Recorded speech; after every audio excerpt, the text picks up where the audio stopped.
9/11. 9/11 with Jose. What's up, man? What's up, man? Jose in the freaking house. What's up, man? Nothing much, man. Thanks for having me on. What's going Again. on, dude? What's up? What's new in the world? I like getting all my news and my everything from Jose. He's my news source. Jose, you're gonna have to start your own Google. It's hard. Well, you know what? Your own. No, it's a lot of work, man. It's like I barely even have time for the podcast. Like, before all this stuff's been happening, like with my wife's health and just like me working 2 jobs, like I had a lot more time. And now that I don't have that much time, I'm coming up with a lot more stuff, dude. Like a lot more podcasts, like I have the Encore for the Patreon, and then I have the Inside My Mind, and I even do video sometime. I don't know how I do it, man. I'm right now that I should have less time. I'm actually producing more stuff, which is crazy. Okay, your workflow is probably, it's like your workflow is so like tight that you're able to just produce more with less. You think so? If that makes sense. Maybe, yeah. Like your I don't even know what to call it. I think it's so like you have everything like down, it packed makes sense, tight. Yeah. I see how now, yeah, because like I'm so like strapped for time that whatever little bit of time it's productive. As with before, I would just be kicking it at home and maybe not trying as hard to come up with things, that's what it is, I think, because like you have more time to think. But now as I'm working and as I'm doing different things, I'm thinking, and then as soon as I have a time to do something, like, okay, this time is going to be for this, and I'll jump on it, whether it be like write down stuff or write down like a couple of ideas for the next podcast or even designing like new logos or just like photoshopping certain things, like I've always been into like wrestling and shit like that. Mm-hmm. So I like to incorporate wrestling, like Mexican wrestling. I've noticed American that stuff. I've noticed that on your album artwork. That like horror theme stuff because I like psychobilly, goth, and all that. So I like including it all. I know I kind of take a chance by doing that because it's not gonna appeal to everybody, because not everyone likes that. But at the same time, like what I said from the beginning, like I'm not trying to convince everybody or everyone to like my podcast, and you could tell if you listen to it for the first time that I'm not trying to convince you. I'm not trying to make you like the podcast. If it's for you, it's for you. If it's not for you, then it's not, right? So at first I was like, nah, maybe I shouldn't play too much of psychobilly or punk rock or too much of this. Let me kind of be more open and play maybe a little bit of rap. But then I realized that's not me. I like a little bit of it, you know what I mean? But sometimes you don't want to lose your audience. At the same time, it's like, nah, my audience is going to be, it's going to happen, They're not going to care. Oh yeah, this guy's cool. He likes that rock and roll stuff, but he's a cool dude. You know what I mean? Like they'll look past that just like my friends did when I was a kid.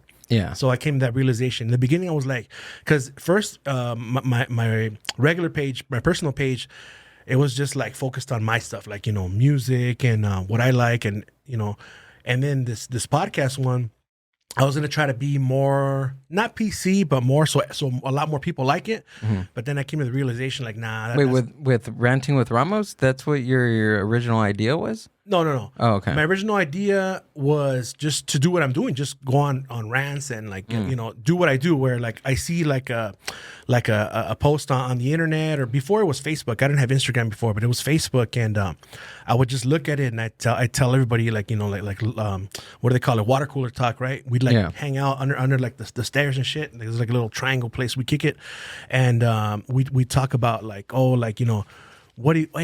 Ramos, what do you think about this? And they'll ask me, and I'll tell them, and then they say, hey man, you should fucking make a podcast because you every time. Really? Okay. He's like, you're always ranting about shit, and you have a lot of shit on your mind, and like your views are real cool. More people might want to hear that. So I had that idea in my head, and like, you know what, fuck it, I'm gonna start it. And it wasn't because of the COVID or nothing like that. It's just like, you know what, I want to do it, and I can do it. And then I think what helped me was that I had like 2 years of music production where I'm making music. Me and my son were making music. So I'm like, you know what? I'm going to get it down. Even if I didn't get it down, like I'm smart enough to where I can pick up on stuff easily, Like I know how to edit stuff, almost any monkey can do it, but not every monkey, but most monkeys. Most of them. Yeah. I mean, you can have the cool logos and the cool rebrand, but sometimes You know what? That doesn't cut it. Yeah, it doesn't, man. It doesn't. I haven't thought about doing anything like that. I think instead of a rebrand, what I've done is like the inside of my mind. Mm-hmm. First, it was like I called it deep thoughts. I'm like, nah, it sounds too much like I'm ripping some other people off. I want to just like a different name, and I want it to be something explaining what it really is. So inside my mind, it's on my Patreon, and what it is like just me like venting. You know, like I'm at my other job, and I work graveyards. So as I'm walking and I'm checking like classrooms, I got to check classrooms and armed buildings and with the alarm code and shit like that, and look out for bombs and transients that might fucking jump me. Oh shit. I put it in my, because I wear a bulletproof vest, and I do my phone. Dude, damn, you wear a bulletproof vest? Yeah, because it's in college. So I wear a bulletproof vest, and I put the fucking on my pocket here. Boom, It's interesting. On my phone, I hit record. I put it in there, and I'm just talking, and it picks up good. It sounds good, dude. I use the iPhone fucking memo recorder. Yeah. And I put it in there, and I just start walking. Hey, welcome everyone, another episode of fucking Inside My Mind. Thanks for being a Patreon, because anybody who listens to it is a Patreon, right? Yeah. And at first, I didn't think too many people listened to it. So the last one that I did last Friday, I was, hey man, thank you for whoever listens, but I think it's just Lopez Avila that listens. And then after that, Oh, dude, shout out to Lopez Avila, man. Yeah. Because he's a fan. Yeah. And, He reposts stuff. He likes posts. He comments on stuff, and shout out to you, brother. Yeah, shout out to you, man. Yeah. And then that takes a lot of effort, what he does, man. Because I do it too sometimes, you know, for like other podcasts or bands and shit. It's like it's a really positive thing, and it's a really selfless thing, because you're using your time and you're putting your effort towards like promoting somebody else. You know what I mean? And sometimes in some cases it could backfire you, because those people can like be backstabbers, or they can not give a fuck later on. But at the same time, what I come to realize is that in the beginning, I would shout people out and share their shit, and I didn't really expect them to do it. I was like, hey, come on, man, I see you sharing other people. Yeah. I mean, at least come on, dog. Like for the homie that's sharing your shit. Come on, doggy dog. Come on, doggy dog. The fools that you're sharing, they're not sharing your shit. Yeah. But I am, dog. Yeah. One hand washes the other. Right. So at one point, I would say like last year, I fucking I said, you know what? I even recorded myself, dude. I had come home from work. It was kind of raining, and I did like I never do selfies and shit, but I kind of did like a selfie camera, and I'm recording myself. It looked pretty cool, because I was wearing like a big ass fucking coat, and then my hair was like shaved, and I had like my hair was like this fucking long. I had like a quiff, like a pompadour. Yeah. And I'm walking. I'm like, hey, you know, I'm gonna seem like a fucking villain. But hey, you know, this year, you know, if you don't fuck with me back, that's it, dog. Like, you know, I'm not gonna fuck with you. You know what I mean? I don't like saying it because it sounds gay, like fucking. But you know how people, so everyone can understand me. You know? Yeah. You know, this year, if you don't show me love, I'm not gonna show you love back. You know, it's like one hand washes the other, and then little by little, I just stop. You know, I stop unfriending people and not following in them and shit like that. But then, you know, afterwards, I believe it was maybe like a little bit before my dad died last December, rest in peace. I kind of came to realization that, and this is going back to Lopez Avila saying, because see, a lot of times I'll say things and it'll sound like I'm going somewhere else, but I'm really not, because I'm going to come back to it. I'm just explaining it, right? So the reason why I'm saying is like, so I understand what he's doing. Like he's sharing stuff, right? But then you come to the realization that, and I posted this a couple of days ago, because a lot of times I'm thinking, dude, and I think that's why it's a good thing that I have this podcast, or else I would go crazy, because like all these fucking ideas I have. So if I have an idea, I'll start making a logo, or I'll start photoshopping shit, or I'll write something down and I'll save it, or I'll just post it, right? And what it was like you know, just because you show love to people, like, you know, you do it from your heart. So like, you know, you show love to people, don't expect everyone else or the world to show you the same love, because they don't have the same heart as you. I said corazón because it sounds more like passion, you know? Yeah. Like not everybody has the same heart as you. So don't expect, like, I'm holding these people to a fucking high standard, man. You know, because I'm a passionate, loving individual. I got a big fucking heart. And I can't expect everyone to be like that. Not everyone's like that, you know? Most people are fucking are selfish, and all they care about is themselves and shit, you know? Yeah. And they care about what other people think, but they care about themselves mainly. But so like I understand what he's doing, and I know he does it from the heart, you know.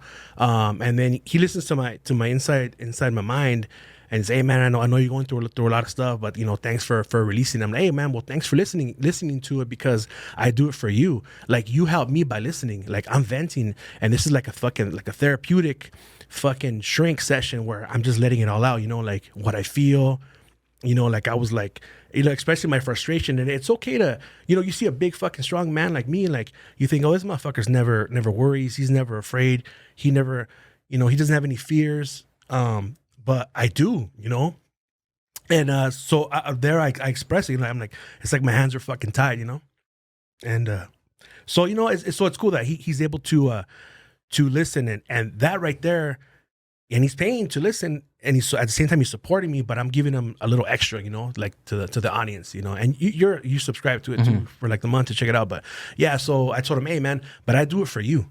And you know, all this that I do where I'm expressing myself, it's for you, and you listen. So, you know, you're giving me something by listening, and I'm giving you something by, you know, letting you inside of my life, you know. And I told him like, this is I've always been like that. I've always been real. I've always like expressed how I felt, you know, no matter what, you know, because you have to, man, because then later on you regret shit. Like I should have said this, I should have said that, you know what I mean? So, and that comes with age, you know. I'm 42 years old, and when I was younger, I cared more about like, oh, I don't want to say this because I'm not gonna look tough, or I'm gonna look weak. But now I don't care about, you know, showing vulnerability. I think it's very important to do that, because if people see you like in a different light, like this guy, he's a fucking, you know, he's like some big tough guy, and then they see you that you also can be vulnerable, then it lets them feel like it's okay too. You know what I mean? Like you're leading by example, and they see that, oh shit, like it's okay to feel like this. And it's also okay to, like, you know, right now they're talking a lot about like mental health and shit like that, right? And mental illness.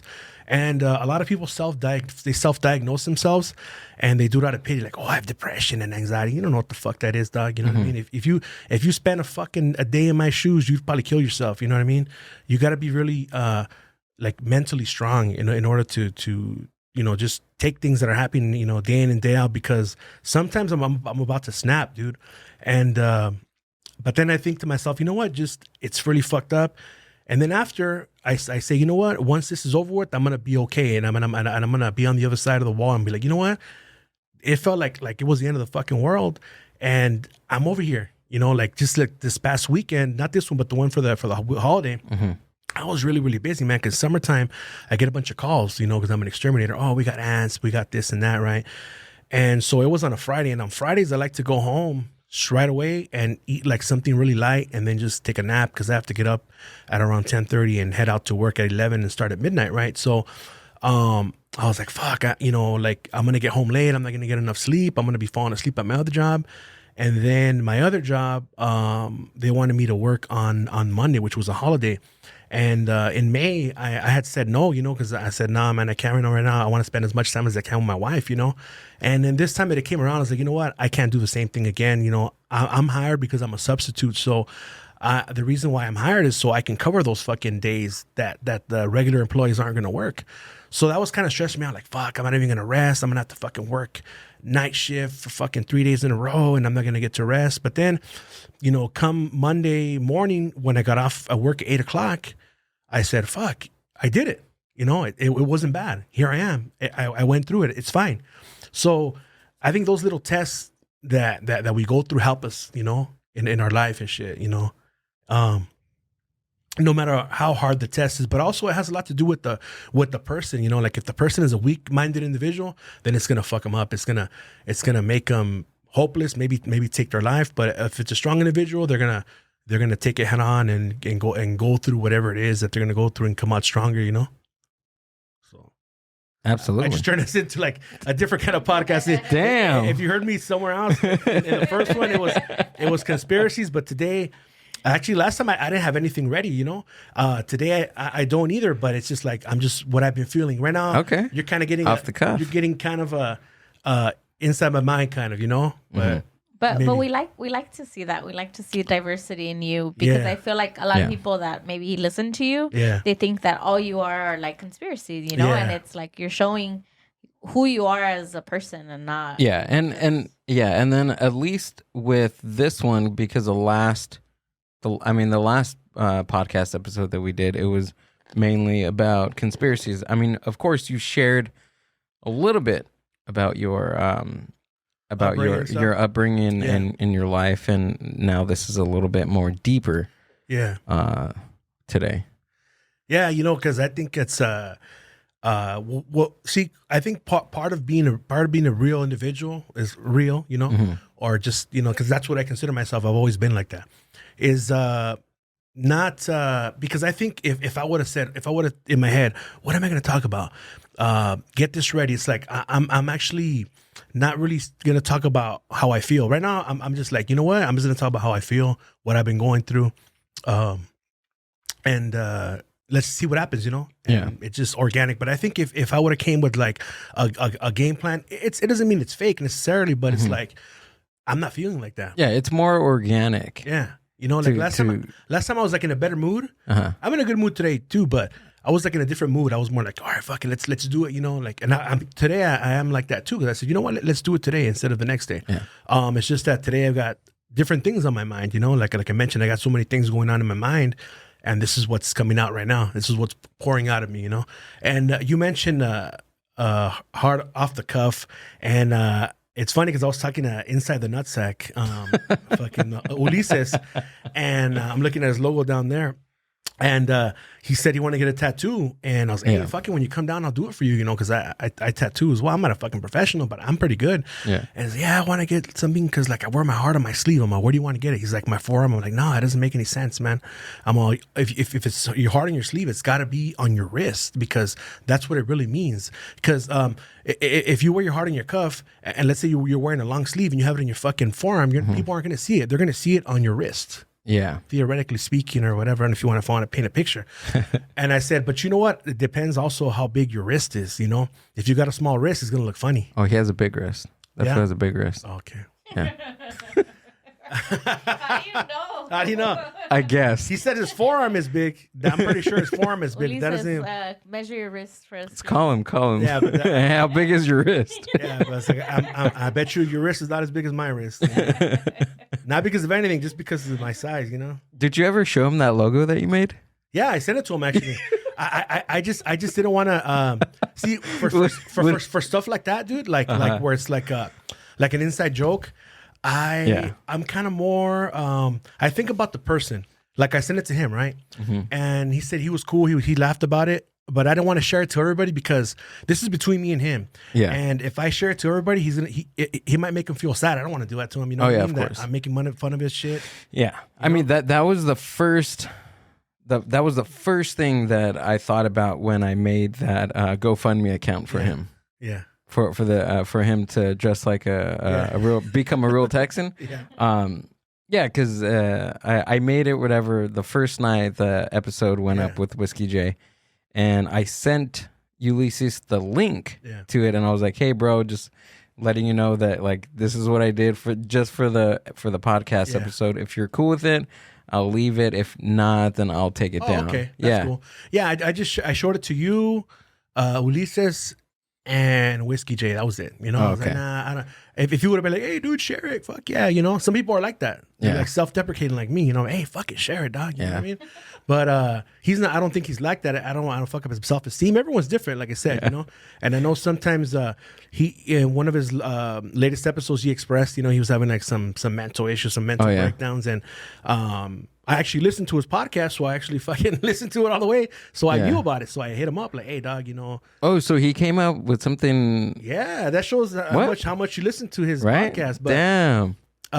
So I listened to it and I'm like, hey, dog. I'm like, hey, has anybody else reached out? He's like, no. He's like, but thank you for doing so. I'm like, I'm not doing it to fucking kiss your ass. You live in fucking Texas. It doesn't fucking matter. You know what I mean? I just like, because genuinely it's fucked up. You know what I mean? Sometimes I go through shit. I've never been diagnosed. So recently he came out? I'm still mind blown. Maybe like before he came over here, like a month before. Oh, okay. Gotcha. Okay. I thought you meant like after his he was trip. saying like, you guys should check it out, you know, and I'm not putting words in his mouth in it. I'm not sharing anything too personal because it's not nothing that he didn't already share in his podcast, right? Mm-hmm. And he's saying like, you know, like sometimes I feel alone, I don't have no one to talk to, and I feel like this and that, and like that's fucked up, you know, like for anybody, you know, even if it's your enemy, like damn, you don't wish that, you know, because there's always somebody there that can help you, you know. You just got to look around, and or as a friend, or not even if you're not a friend, if you see someone that needs help, like fuck, you know, it doesn't take much to be like, hey man, how you doing, or you know what I mean, like just talk to him and shit. Sometimes just by speaking, how you feel good, dude. Like even when I'm mad, like let's say I'm mad, like, I'm mad at work. I'm like, fuck, I call my wife, man, this fucking customer fucking wanted me to do this and that. And then I tell her that and I fucking feel good, dude. And all right, thanks. And I hang up and that's it, you know, and I'm fine. Yeah. Sometimes you just need that release, right? Vent, you know? Yeah. So, you know, to give somebody space to release that type of, it's like tension, dude. Exactly. It's the tension between yourself. See, because sadly what happens a lot is, you know, when people who commit suicide, trigger warning, you got to say that nowadays, but, you know, the number one thing is that they felt alone. Like they didn't have anybody to talk to, you know? But for me, when people ask me like, how do you feel? What's wrong? I don't like that shit. You know, well, if it's somebody who doesn't know me, like there's a fucking coworker, when I go into the shift, I'm not going to say his name. But when I go on into the shift, like 3 times he fucking told me. I walked in there and he's like, hey, how's it going? How's it going? He's like, hey man, what's wrong? I'm like, what do you mean? What? And I got mad. I was like, what do you mean? What's wrong, dog? Like, what are you talking about? Like, what's up? Yeah. He said, no. I'm like, no, dog. You don't. That's how I look, dog. Really? That's how I look, dog. I'm ugly. Like that's just how I look. I told him like that. Yeah. Okay. The next day. Okay. And he asked me in front of some other guy. Uh-huh. Hey, how you doing? Hey, dog, I'm fine. Now, what's up, dog? Like, do I look mad or what? And then I think that same day, because what I do is I have like a little battery charger, like cell phone charger, little battery pack thing. Yeah. And I plug it in, but this time I forgot to plug it in. I had it on me, so I left the office and I came back in, and he was changing, and he heard the door open. He goes, "Hey, what's wrong?" I'm like, why? What's up? Like, what do you mean? What's wrong? I'm asking you for help. Am I fucking screaming, dog? Like, what do you mean? What? Oh, like dog, I can't come back in here or what? Like, I'm fine, dog. Like, I'm not yelling for help. I'm good, dog. So he kind of got the idea, and I told other guys, hey, I don't like how that fool fucking asked me that shit, you know? Is it just him in general, or is it other people well, that it ask just depends you? how you ask me. No one else no one else asked me that, you know? They know when I first start working at different places, I'm real serious, you know? And then I learned not to be like that, because then people get intimidated because they think I'm scary or I'm in a bad mood. So then I kind of loosen up, and once they get to know me and I start talking, I'm like, oh, this motherfucker's actually pretty cool. Like there's a couple dudes that I worked with. I worked with them before, like 3 years ago when I was there doing a part-time as well. And I never really got a chance to work with them, but they would see me come in and clock out. I would relieve them and shit. But this time around, they got to meet me, and they saw that I was a cool dude, and they knew about my podcast and shit. But they actually got to know me on a personal level, and we spoke and shit. And now they're like real cool with me, you know? I think that's what it is. People don't, if they just assume and look at you, like I'm guilty of that, you know, but I'm pretty good about that though, man. It's something called discerning of spirits that I have. And this is something that's discerning of spirits. This is God given. And everyone has, you know, if you believe in God, I don't know if you do, I don't think you do, but people that do believe in God, like everyone has these gifts, but it's like, you might not know that you have them, you know, but I know I have that. I got a lot of gifts, but that is like something like, let's say I can see somebody and just by looking at them, I can tell if they're going to be a good person or a bad person. If they're fake, I could tell right away. I can sense it, you know, right away. And I'm usually like 99% of the time I'm right. I'm right. You know, like I'm fucking dead on. I could tell, like, hey, that motherfucker's going to be like that. Watch out for that fool. And I could tell. Really? Yeah. But me, at the same time, I've been told that whenever I get mad or I'm upset and I enter the room, like I'll make you feel like fucking pressure. Like you'll feel something heavy. Like you're bringing in that energy. Yeah, like and other people around you can feel that energy. Hey, I can feel that shit like right here in my chest when I get upset. Because it's very hard for me to get upset, you know? If I'm upset, it's like you must have done something really, really bad, you know, for me to get upset, you know? Like I don't think I've ever initiated. I don't think anybody whose ass I've whooped or kicked their ass, I've never been the one who initiated it. You know what I mean? Oh, actually, one time, yeah. Fuck that dude. But fuck that dude. Yeah, just one time, yeah. Fuck him. But besides that, no, man. But yeah, going back to like, you know, how you were saying about how you know, and that was cool, man, because that is very brave, man, being able to express that, you know. Yeah, especially on a podcast. Especially. Yeah, and I don't know how you do it, because you do it like you do it like weekly. But that one is the paid one, so it's only right. Not to say that the motherfuckers that don't pay for the Patreon don't care about me, but if you can afford to pay $5 to help me and support me, then you actually do care about me. Yeah, you know what I mean. And so wait, it went to 5? Well, it's 3 and 5, but after the month, I'm gonna switch that shit to 5. Oh shit, $3 is cheap. Let me know. Let me know so I can. No, I'm joking. But yeah, like I did it at 3 just to get more people just on. To get it on, yeah. Yeah. No, don't worry. But I think you guys just jumped on because you wanted to hear what No. on. I'm keeping that on. But so I feel like they have the right to listen, but and then when I do stuff like that on my regular podcast, I notice that people I don't get as many listens because people don't like downers, people, and so I'll warn them like, hey, check it out, this might be a downer episode, whatever, I'll let them know at the beginning.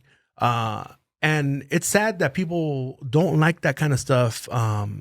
It's sad because that means that that they expect the world to be happy and that even themselves, even when they're sad, they're not sad. They don't allow themselves to be sad, but it's okay to be sad. Like the world is a fucking ups, downs, in between. Yeah.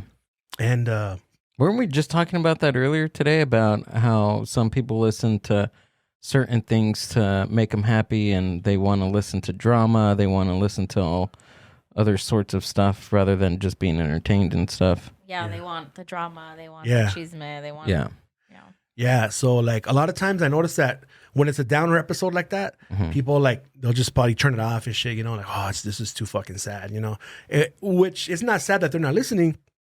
It's sad that they don't open themselves up to that. Right. To be able to, and by you listening to what someone's going through, it should help you, because maybe you might be feeling the same way, or you might know someone who's going through the same shit and you could help them, hey, well, you know what? I heard this fool, he was talking about this and this is what he did.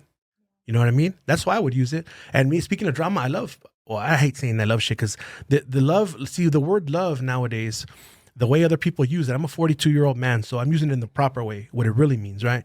But nowadays, for example, I could say, like, let's say that little Buddha, right? Oh, the Buddha, I see you got the Buddha. I love Buddhas, or I love this. Like, nah, you don't fucking love it. You just like it. Everyone says they love things, but though that word is so easily thrown out, like, I'm going to quote Morrissey because I'm a big Morrissey fan, but in the song he says, heavy words are so lightly thrown. And heavy words are so lightly thrown. And love is a very heavy word because if you really know what it means, you can't just say you can't just love everything. Can we Google that? Define. Let's look up the Webster definition of love. Look it up in Greek though. Greek has like 7 different types. Is there really? Yes. What? And it says in the Bible, there's love for your kids, love for your spouse, for your parents. They're all different. It's called agape. There's different types of love. Agape, yeah. So knowing what love is, you're not just gonna fucking say you love something. You could say you like something, but if you love something, that's like you're fucking willing to die for it. You're passionate about it. It's not just any fucking thing. It's not any old word, man. So love, number 1, noun, an intense feeling of deep affection. Number 2, a great interest and pleasure in something. His love for football. Verb, feel deep affection for someone or like or enjoy. You said to look it up in like I believe it's Greek.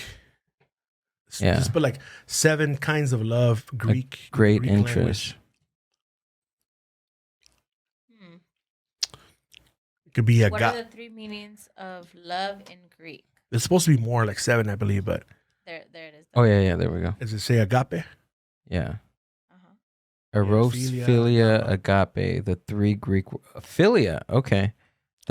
Is that the I know what you're thinking, and you're thinking of a PEDO no before that. Well, no, because there's a lot of philias in the English language. Yeah. Like and it means necrophilia. Love. It's a different kind of love, yeah. The P word. Yeah. The second word philia generally refers to affection between friends. From this word we have Philadelphia, the city of brotherly love. Although eros and philia have others as their focus, they both can be motivated by self-interest, self-gratification, and self-protection. Agape. You know what's fucked up? When you think self-gratification, you know what you think about, right? I'm not going to say it, but... No. I didn't think of that. I'm fucked up. I'm fucked up. I'm like, yeah.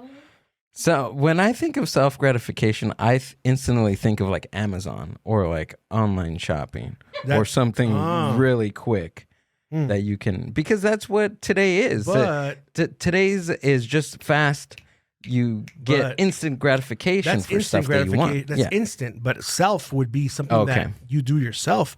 And of course, you yourself purchase, you do the purchases online, right? Yeah. But the company brings them to you. Now, if the company was pleasuring you, that's a different story. You know, then you could say it maybe. But they're bringing pleasure to him. To you, yeah. You can probably make a word up like that. Amazon's gonna hear this and they're gonna. You know what's crazy, man? Like certain things that you speak about on YouTube. I'm surprised they didn't take down your episode because which one? The one that I was on last, because I talked about a lot of shit and a lot of truths. And I've had my personal episode. It had no video; it was just audio that I recorded on my own. And what it just shows like a little fucking picture of my my logo for my podcast, right? Uh-huh. And then it shows like little sound waves and it plays. So you're looking at the fucking picture and you're listening to it. For people who don't know how to listen to podcasts on an app, they usually listen to them on YouTube when they're not a video podcast. That's my only explanation why you would listen to that. You know what I mean? Why would you go to YouTube and just look at a little fucking picture of a person for the whole remainder of the episode? Yeah, there's no video. There's just audio. You're just wasting your screen time, your fucking data. Yeah. And there's people who don't know how to use it, sadly, you know? And a lot of people don't know how to use it. But God bless their souls. But if you know, so then I had it like that, and then they fucking reported it for misinformation. They gave me a strike for misinformation. On YouTube? On YouTube. Really? Yeah, because I was talking about I think out of all the times that I've talked about the C word, episode MB 100 got flagged for the C word. Wow. Out of all the 100 episodes that I've done. But that's on Spotify though, right? Not on YouTube. On Spotify, yeah. Yeah. Because on YouTube, they took it down and they said, this is a first strike, misinformation. Really? And then whenever you're playing... Wait, hold on. What was it about? Just the C word. Oh, really? That's all I talked about, yeah. Oh, okay. And I haven't even said what I know that's really deep about that because I don't want to get in trouble. Like, not even trouble. I mean, like, I don't want these fools to do nothing to me, but I've never talked about it, not even on my podcast about it. It's information that I don't want to, it's like too crazy, you know, that I can probably bring some trouble to me. So really, yeah, I don't want to say it. Maybe I'll tell you after, but tell me after. And I don't like saying that shit because it sounds so fucking. Oh, I'll tell you afterwards. I can't say it, but this is like this is some dude. Legit. Just like the Mr. E thing. You didn't tell me about Mr. E. Yeah, I couldn't because I did tell you. No. Yeah, no, I told you that I don't support him because. Oh yeah, but who? I said because of the homies. Okay. No, but I'm saying like after you didn't tell me after who I'll he tell was. You after. I'll show you after who he is. All right. Cover's been losing sleep. I'll show you who he is. I'm sure everyone on YouTube knows who he is. Yeah? You'll find him easy. He's on YouTube, dude. What? I'll show you after. Okay. But yeah, dude. Speaking of that, I was tripping out, man. There's some dude that he's from a liquor store and he's a big fan of that. And he was like bragging that he bought like an action figure for like $270. No, $187. Yeah. And I guess that $187, it means something. 187. You know, that's why they priced it like that. What's 187? On a murder. It's a code for murder. Oh, that's right. So just like a Satanist will probably sell something for $6.66 or something like that. You know what I mean? Yeah. Something like that. So it relates to it. But yeah, man. What else you want to ask me? Now it's your turn. I've been fucking doing the one breath Ramos shit. One breath Ramos. Yeah. Let me breathe. Let me bring up to speed. Yeah. But you said that September 11th was the thing that got you, that pulled you in, that reeled you in. Okay, now that I've spoken about my origin story a little bit, or about what I've been going through, yeah, we're gonna turn things up a little bit, turn the heat up a little bit, turn it up. So where was I September 11th? First tell me where you were. Okay, what describe? Did it happen? It happened in describe that morning. 1999 is when it happened, or when did it happen? 2001. Okay, so was my son? Okay, my son was alive already at that time. Okay, so 2001. My son is a year already, and usually what we used to do is I used to work at an oil change place, and I didn't have a car. I was a kid. I was like 21 years old at that time, which I consider a kid, right? I didn't give a fuck. I didn't care about a license and shit like that. But I still had a Mustang and I would drive it, but at that time I wasn't driving it. So what we would do is on the weekends, me and my wife would get together with my son and we would go to downtown LA, right? And at that time, my wife was really, really well. Right now, she's really tiny, but she used to be like a size 0, and a lot of the models are size 0. So what happens is certain days or certain weekends of the month, a certain week, what they do is all these high fashion or just these places that are clothing stores, they'll sell their what they're called samples. Sample sales, okay. Yeah. And if you're petite enough, you can go there and fit into the stuff, right? So we'd go over there and just come up on a gang of clothing, and I would buy stuff too, and not for me, but like from other stores, like just not those like samples, but I'd go to other stores and buy stuff for me. So that morning we were supposed to go head out there, and we woke up and we were gonna take a shower, I believe, and we saw the TV and we saw that shit, right? Boom. Did you see the actual plane hit the? I saw the aftermath of the first one, or the plane. Yeah, the plane, the CGI. The CGI, and then the second one, that's the one that I saw, and then like, oh fuck that, we're not gonna go to LA because of course they're gonna try to fuck that up too, so we're not gonna go. And I remember we were worried because my father-in-law, we were living at their house at the time. He worked over there downtown LA, so we were kind of worried about that. Like fuck, he's over there. We didn't go though. We stood home, and for the whole fucking week, for the whole month, you kept seeing this shit right nonstop, and I would see it on my fucking Facebook. Everyone wants to fit in with the latest shit. It happens. It'll tie into what's happening now.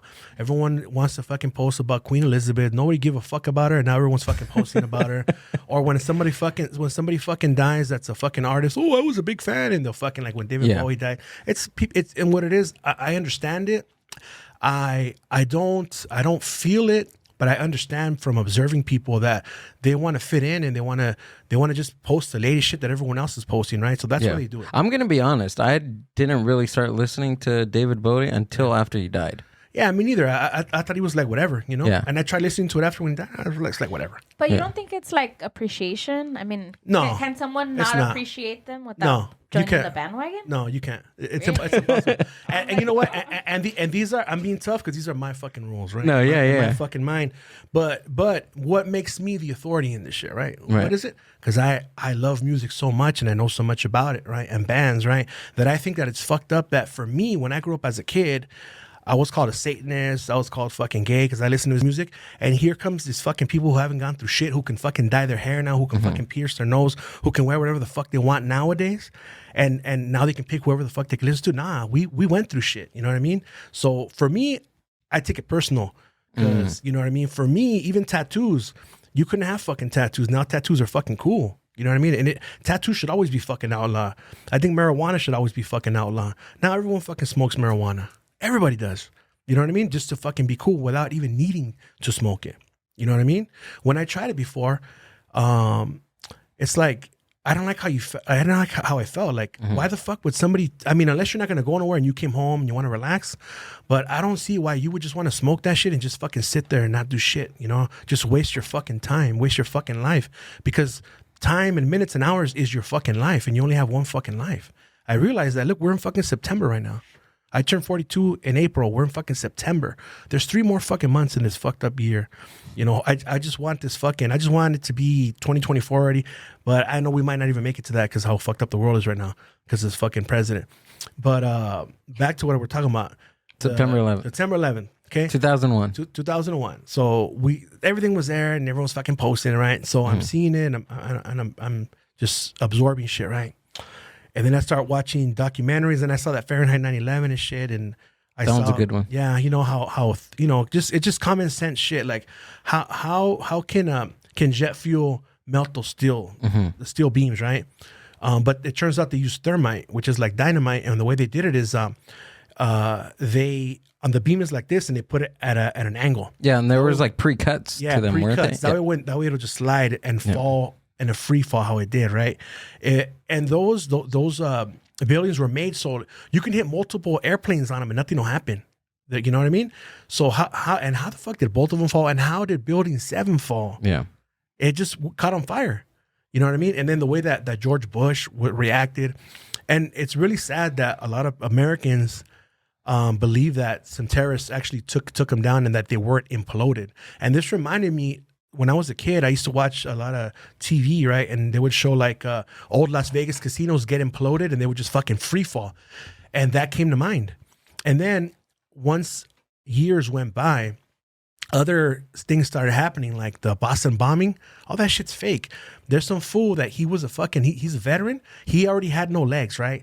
And he's there in a wheelchair. Supposedly his legs blew off and they put like some prosthetics and some veins with like fucking blood squirting out. What the hell? Yeah, you could look that fool up. He already had no legs. And they made it seem like, dude, if both your legs fucking blow out and you don't have a fucking tourniquet, you're going to bleed out and die. This fool didn't die. You know why he didn't die? Because he had fucking no legs already to begin with. They just fucking put prosthetics. So the fucking thing squirts out. You know, we've all seen movies where it looks so real when someone gets stabbed and the blood starts coming out. It's all a fucking movie because they're all fucking actors, you know. But sadly, people are not smart enough, or I think it's called cognitive dissonance or something like that, where like you don't want to fucking believe something because your brain won't let you and shit. I don't know. Cognitive dissonance. Some shit like that. Maybe we can look that up. Or it might be backwards. I have that shit and I believe the crazy shit. Who knows? Right? But I mean, but two things. Hold on. Yeah. One thing is, why do you think that the U.S. government would do that? Right. Okay. And there's a movie called Zeitgeist. Have you seen it? Yeah, I've seen that. It talks about religion and all that too. So Zeitgeist and Kymatica were two films that I watched, and I was like, holy shit, I don't believe anything that the government is telling me. Yeah. It was prior to watching that, and you said, why would the government do that? Yeah. And it's very simple. What's your take? Very, very, very simple. They've done it before. They did it when Pearl Harbor happened. When Pearl Harbor happened, the Japanese sent a telegram telling them that they're going to bomb. It wasn't a fucking surprise attack. They said, we're going to bomb. And what they did is they didn't share that information, and a lot of Americans died. And that's why that war started. The reason why they do it is they do it because they want to go to war. Yeah, they call it the false flag operation. False flag operation, yeah. And what happened was when Papa Bush was the president, he wanted to get Saddam Hussein and he wanted to fuck with those fools over there, right? So here comes his son. He wants to get that motherfucker back. So he did the same thing. They said they had weapons of mass destruction. There were no weapons of mass destruction. Yeah. You know, and also one thing that people don't know is actually Bill Hicks has a great comedy bit about the I guess it goes like, I'm going to screw it up, but he says that like, how do we know that they had weapons of mass destruction? Because we have the receipt. Yeah, because they were given to him. Yeah, and here's proof of that. Osama bin Laden was trained and armed by the U.S. in order to combat the Russians. Yeah, he was a CIA operative. Yes. Can we let's look that up? And many people say Osama bin Laden, CIA operative. Many people say that that's not even the right Osama bin Laden. What? The right Osama bin Laden is Barack Hussein Obama. Christ. Obama. You know who Barack Hussein Obama is? You know what's his last name, right? Hussein? I can give you an overload of shit. Hold on. Hold on. Wait. Let me breathe. On summer, what is that? On what screen am I on? 19th September 2001, with the ruins of the World Trade Center and Pentagon still smoldering from 9/11 attacks. CIA officer Gary Schronen? No, that's not. No. What role? It's not even in here. Hey, what if you guys try using Hero as a search engine? How would we do that? So we can have a fair shake at this. How would we do that? Just up there, type in where Google is. Type in Hero search engine. It's like DuckDuckGo, but real. It's not. They haven't sold out yet. Not that I know of. Hero search engine, and hopefully these motherfuckers let you use it. Hero. Nah, they don't want to let you use it. You would have to get it from the App Store, and I don't want you to do that. But yeah, it's Hero, and it's a search engine, and that way you'll actually see results, and you'll find stuff, and you can actually do an experiment right now you're looking at it right. You're looking it up right now, and it's not showing you anything, right? Right. Now, if you were to use Hero, it'll come up, and it'll show you a bunch of stuff. Oh, look at that. Castro, Osama bin Laden. You know Castro? Clinton prevented killing of Osama bin Laden. Yeah, there's like it claims bin Laden's death. Oh no, that's hoaxed of him. That's him with no fucking beard. No beard. How he looked. But there's videos of them training and shit in there.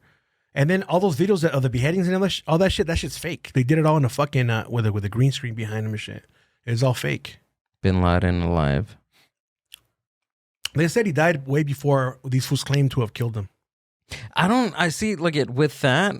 I don't get why they wouldn't like show. Like I get it, they wouldn't show the body, but how can we really take? Yeah, if you haven't the seen word, the body, if we didn't, there's no body. It was just like, yeah, we got him.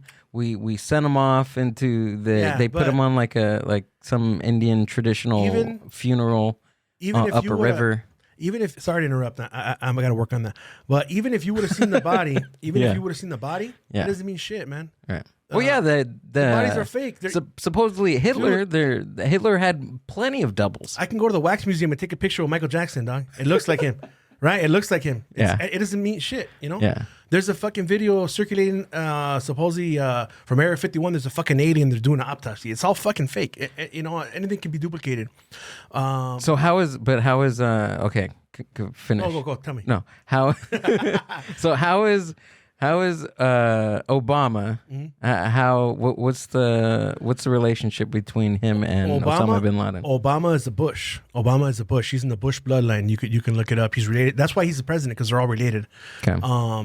And this dude, his last name is Hussein, dude. His middle name is Hussein. Barack Hussein Obama. Legally, you can look it up, and maybe Google might let you see it, because it's factual. And that's why Trump kept saying, "Hey, where's his birth certificate? That fool wasn't born here." Mm-hmm. Oh yeah, there we go. His real name is Barry. Barack Hussein Obama II. See, 1961 is an American politician. Did you know this, Amber? Yeah, I did. Okay. Oh wait, but what's Osama bin Laden's? Oh, his first name is Hussein? No. Hussein is another quote unquote dictator that the U.S. went after. Papa Bush went after him. But what's the correlation between Obama and Osama? Obama and Osama. Oh, they say that it's the same person. I don't believe that one. But okay. They say that that's him, but you never know, dude. Because they can just show you a picture and say, "Hey, this is the enemy," and you're gonna believe it. Yeah. You know, those people never did nothing to me. Mm-hmm. So to me, I'm gonna tell you one thing, man, that I thought about. And for us, we think that all those fools that are over there in Iraq, they're the bad guys, right? But to them, our U.S. soldiers are the bad guys, right? Yeah. Absolutely. So they say like one man's freedom fighter is another man's terrorist. Absolutely. Right? So to me, those motherfuckers never came over here to do nothing to me, to fuck with me. And I know the truth. I know that the USA, dude, there was no airplanes. It was all CGI. Now that I know more shit.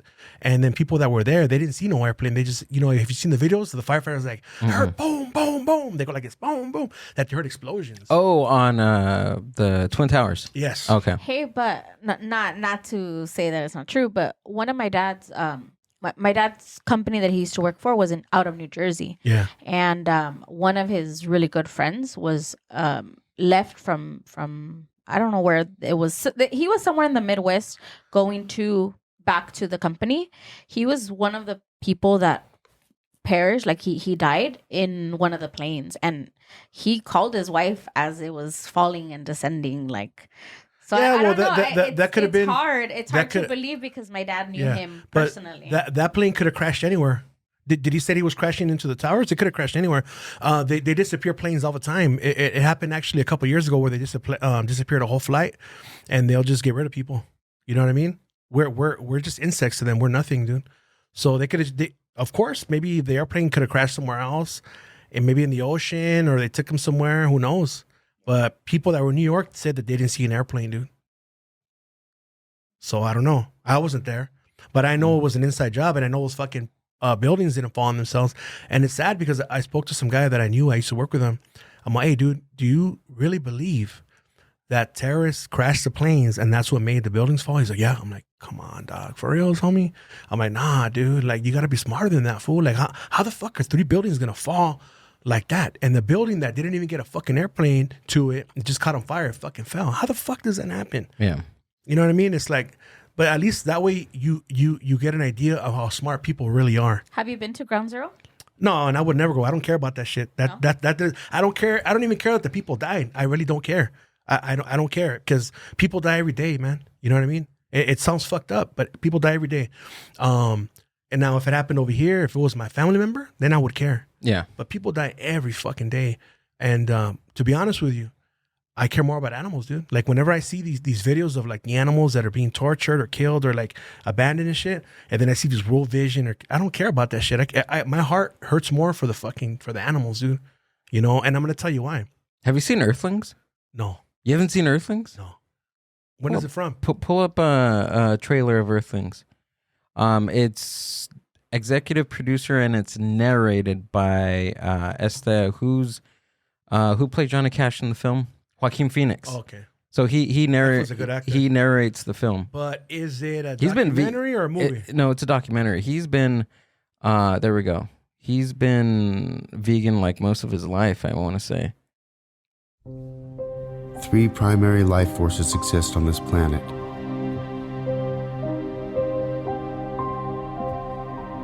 Nature,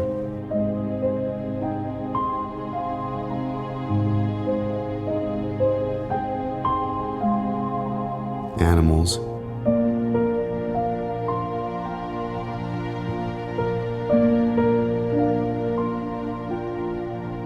and humankind.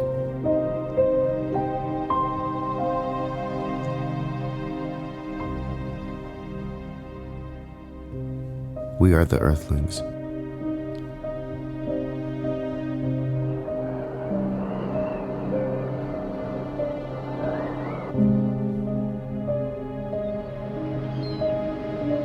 Is that him talking? Yeah. They showed some fake news, though. They showed a globe Earth. Oh, I didn't even notice that. I knew you'd catch that. CGI. I seen it and I was like waiting for you to say something. CGI, dude. What about that kangaroo? Is that That's real. Because I can see it and I know it. You don't see the curvature when the ostrich.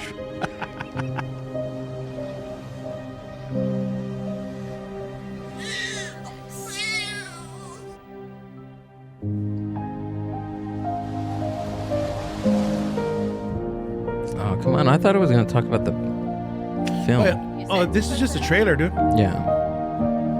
But what's the basis of The base, it just talks about like how animals are used for fashion, they're used for food, they're used for work too, yeah.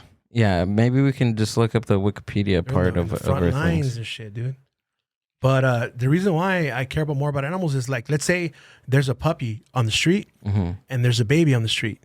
Who's gonna get picked up and taken home first? The baby is. Nobody gives a fuck about animals.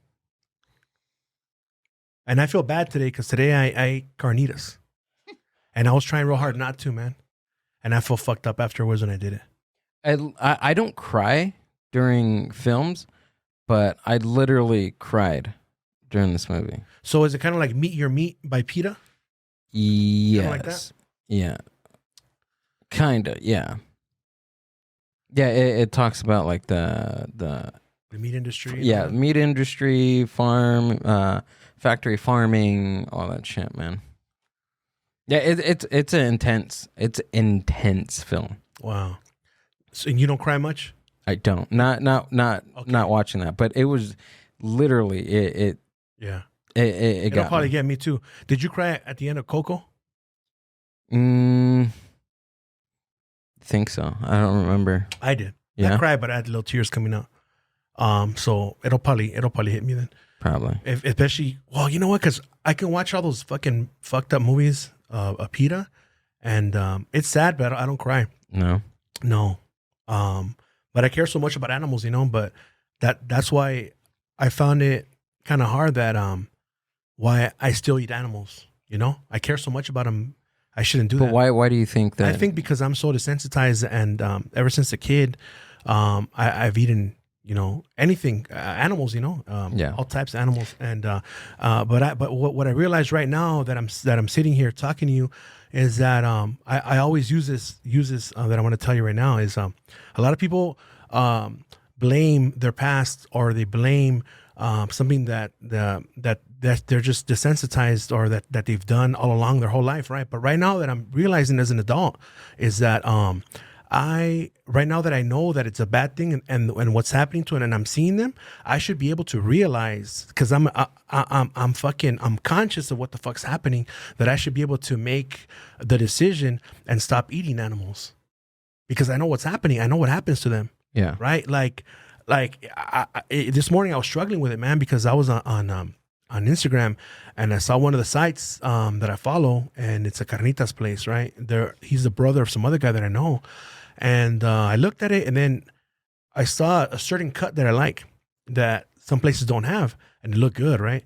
And then all of a sudden, my conscience told me, I saw a picture of a pig that I saw earlier that day in the morning, and the pig, she's a mom, and she's laying down on her side, and she's in a long rectangular cage, and it's so fucking tight that she can't turn and she can't stand up, and her piglets are feeding from her, right?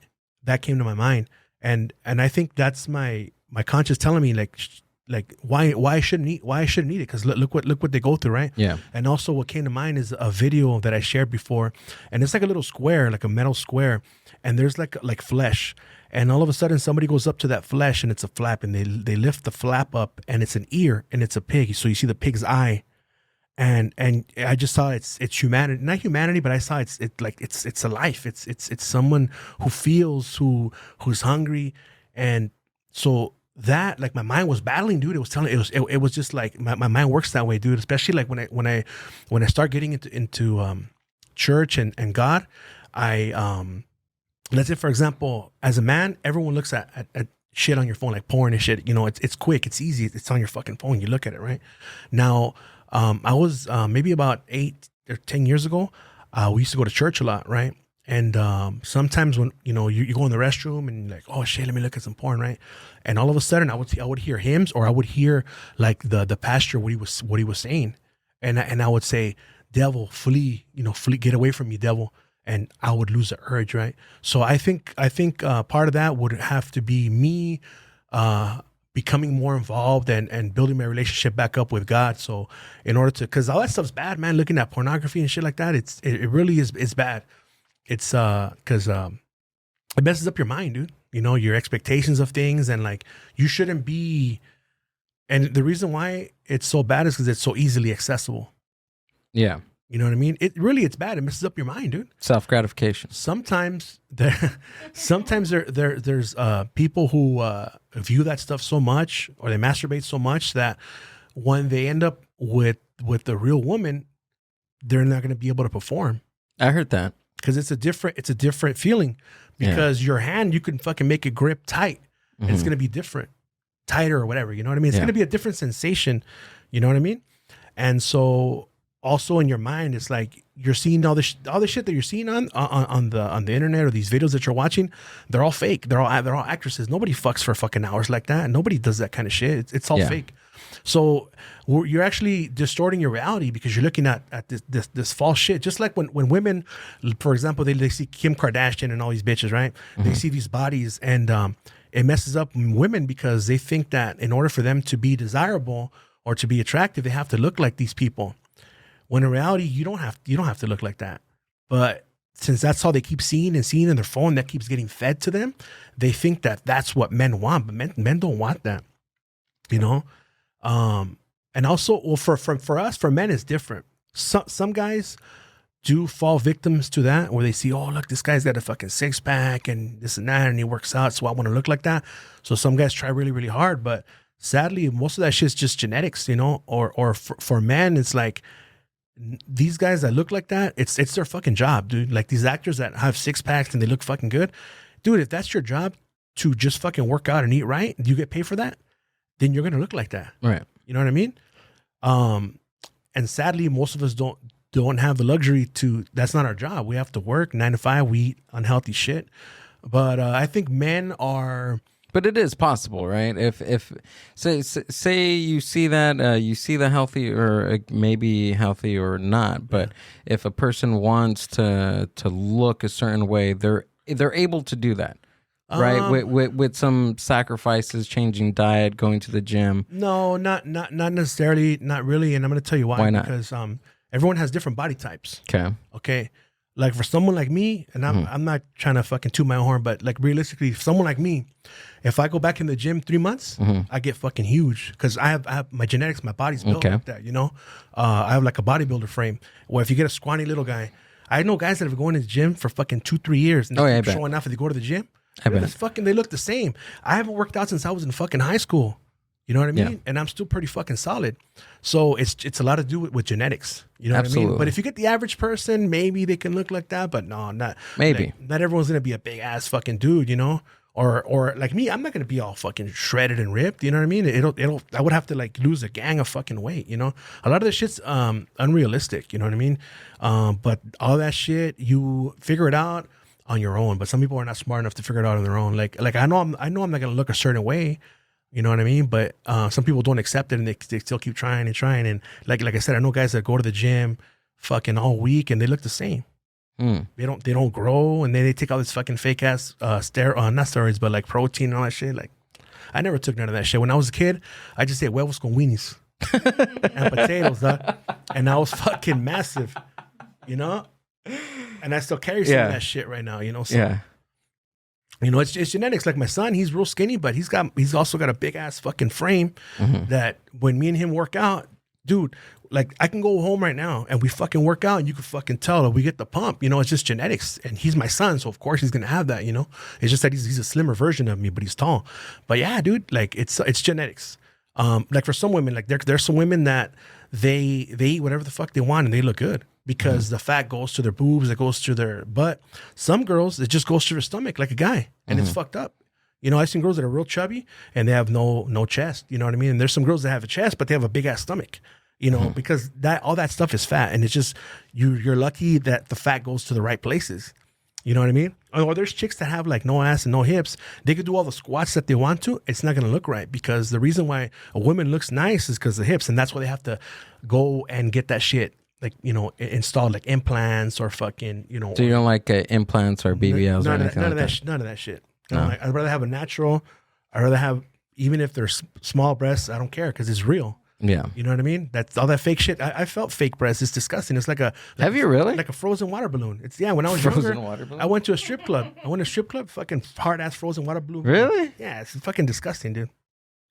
Yeah. And plus, I'm not a breast guy anyways, you know? That's like whatever to me. But yeah, a lot of it's and I was mentioning it's like your physical structure, how your bones are, because like because those like I was saying last time, it's the hips, and that's what those girls get. Like I've actually seen videos. There's a little black chick, and she gets like Pampers, and she folds them, and she fucking puts a folded pamper here, and then she gets that shape, that silhouette that people want. But not everyone's gonna have it, dude.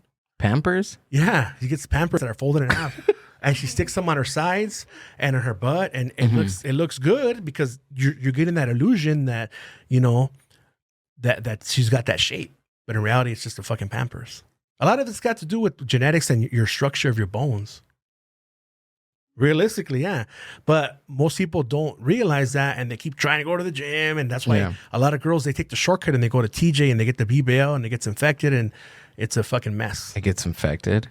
Yeah. Also, one thing that I learned, I used to listen to Tom Likas, and that fool would say that, like, if you ever have a girl and she wants to get implants, don't get them. And if you do, you're a fucking idiot.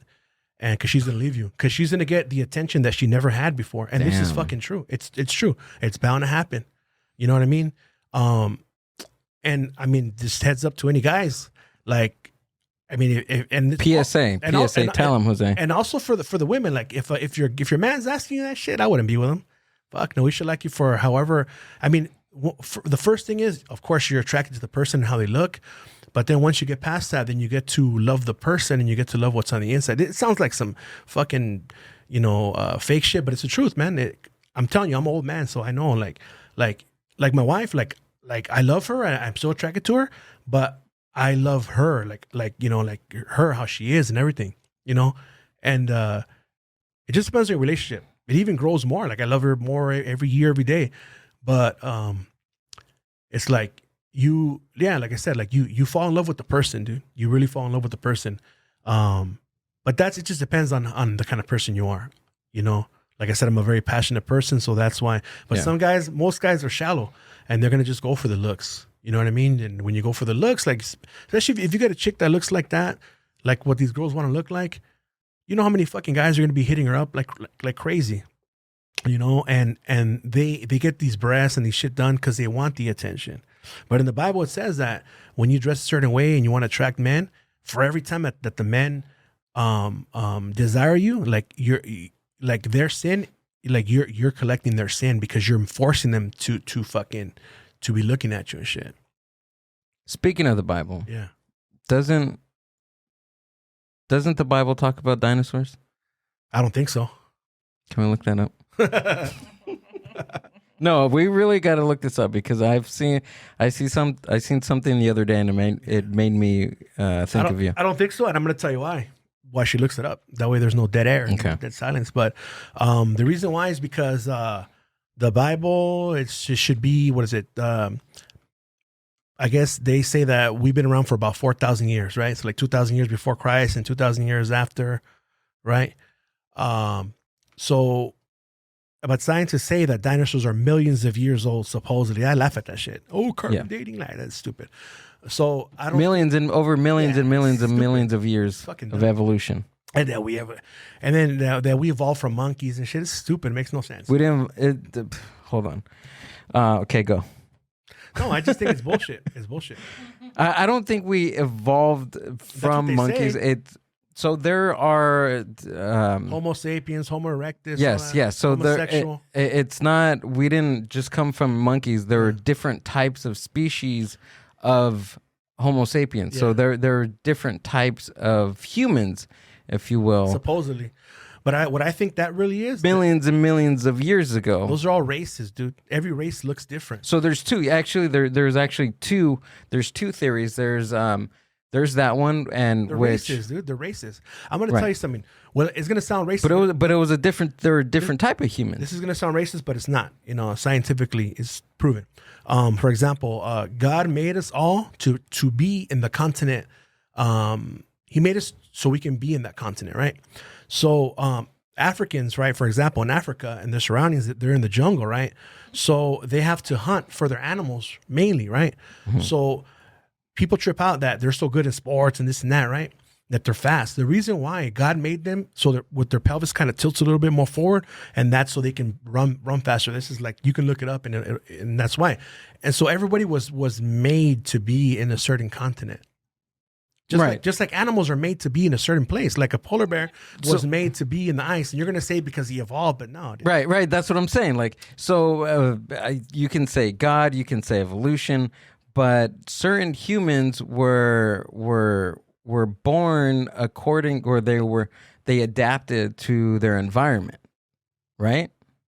I don't think so. We can say that they adapted to their. You would just die off because like how? Of course, and that's what most humans did. Yeah. That's what most humans did thousands and millions and millions of years ago. Why are we adapting?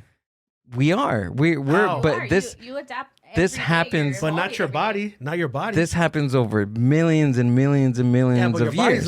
Your body. Well, that millions. You're saying millions. But if you think about it, like if you go back into your bloodline, right? Let's say like your bloodline. Let's say 100 years ago or more than 200 years ago, you don't look exactly like your ancestor, right? Because why? Because there was your bloodline and then somebody else's bloodline. They combined. They created a baby that was a little different. But that's a mix, though. But that's what evolution is. It's a mix. No, evolution is, it means that that you evolve with your surroundings. And like let's say, for example, a polar bear. So if you base it on that evolution, that means that it was a regular bear, and then all of a sudden it developed a bunch of fat, so it could adapt to the ice, and it turned white, so it could adapt to the snow. This doesn't make any sense. No, but they were mating. Of course, they were mating with other like animals to create that one like. Okay, now great genome. All right, after reading this, now I take this back because they didn't really talk about dinosaurs. So according to the Bible, dinosaurs must have been created by God on the sixth day of creation. Genesis 1:24 says, "And God said, let the earth bring forth the living creature after his kind, cattle and creeping thing, and the beast of the earth after his kind. And it was so." So, I mean, that doesn't really... It also talks about the firmament, too. That doesn't really... Yeah, people see because the Bible can be interpreted in many different ways, man. literally, metaphorically. It just depends. But it's got to be read a certain way. Wherefore, as by one man sin entered into the world, and death by sin, and so death passed upon all men, for that have sinned. Hey, Jose, so not to go, but I've always been like curious to hear someone. So like the Bible, right? Like how old is the Bible according to? I don't know much of it. Well, they say like 4,000 because 4,000? It happened like they talk about like and what before was the Christ, first, after Christ, and what all was that. The first? It was the Old Testament. But in what language was it first made? It was first, I believe, it was in what's the language that he spoke? I think it was Aramaic or something. Aramaic. Like that. Aramaic. Yeah. And then the first translation was in Greek. So most people go, like my wife has the actual Greek translation, and she compares it to the one that we have now, and they do change a lot of words. And the reason why a lot of words get changed is people get tricked. They think that when they're buying a Bible, they're King James, or they're buying the right one, but they're buying the wrong one. There's one that it doesn't call God, it calls him the Creator. So it takes away that power, right? And the reason why it does that, if you look at it, the same company that prints the Satanic Bible prints that specific Bible. So I forgot the name of it, but I stay away from that one. I have the King James one. Mine's like old school English. What sucks is that fool was a Joto. You know what I mean? Whoa, wait, what? King James was a Joto. So that's kind of contradicting to what the Bible is. Jose, really? Yeah, dude. Sorry. So that sucks, you know? No, but because my a fucking abomination. A fucking abomination has something to do with the Bible. Oh my God. I'm like, so what's going on with the Bible? No, I just feel like sometimes like the Bible, it got translated so many times, so many years. It gets lost in translation. Like, how do you know that the one that you're reading now and that you're going with now is the one that was the first Bible? The way that you do it is, like I said, you get the Hebrew, which is like the first translation, and then that's going to be the closest to it. But like I said, a lot of the stuff is not literal. A lot of the stuff is like, like a metaphor for something, and you got to read the Bible a certain way. But either way, whatever you read, let's say, for example, people say the Bible is fake and God is fake, right? But if you read the Bible, who is it going to benefit? It's going to benefit you, unless you're going to church and you're giving them feria. But let's say you just get the average person and he gets the Bible. Who is it going to benefit? It's not going to benefit anybody else. It's going to benefit yourself, because it's going to show you how to act in this world. I was going to say conduct, but too many people use that fucking word. Yeah. But how to navigate through this world in the right way. And just if you just base your life on Matthew, you'll have a good life, because Jesus Christ says how you should be. And that's going to benefit you. It's not going to benefit anybody else but yourself. And it might benefit others, because then they're going to see that you're a good, like, what I hate is people that say, I'm Christian. Like, I never tell nobody I'm Christian. And I'm going to tell you why. Because the minute you say that you're a Christian, you're held to a much higher standard. And if you're fucking up, people are going to say, oh, look, that fool says he's a Christian and he's over here fucking around and watching porn and drinking beer and blazing it and shit like that. Yeah. That's bad. And that's what they want. People want to see, they don't look at the good things. They look at the bad things. That's how people are, dude. People are like that. I was just telling Gilbert the other day, I was saying, because I don't mind saying it, but I'm atheist. I didn't grow up religion. Yeah. I didn't grow up, and I remember one time specifically, I was in college and I was sitting down. Somebody came by me, like a girl that was in Bible study, and she was like, oh, can I sit here? And I'm like, yeah, for sure. She starts talking to me, right? I'm never rude. I'm not a rude person to be like, oh, no. And she started asking me like, oh, what religion are you in? What do you believe? And I was just like, oh, like, that's a question that I've always hid and never really said, because I was always not embarrassed, but I knew where it was going. Point is that she kept talking and talking and talking. And finally I was like, you know what? I don't believe in it. I'm sorry. I'm glad that it works for you and it doesn't. Well, it was like if I told her like, oh, your mom's a slut. Like, it was like she came down at me. And that's what I was saying. It's like sometimes a lot of people that go to church or whatever, they do all these bad things throughout the week, and then on Sunday comes and, oh, but I'm at church and I'm exonerated from everything that I did. And it's awesome that you said that right now. Yeah, because I think that I live a very good life, and because I don't believe what they believe, I'm not a bad person, you know, like. That's good that you said that. And I met a gentleman who is atheist, right? And this is in my current job. Okay. And he's a really cool dude.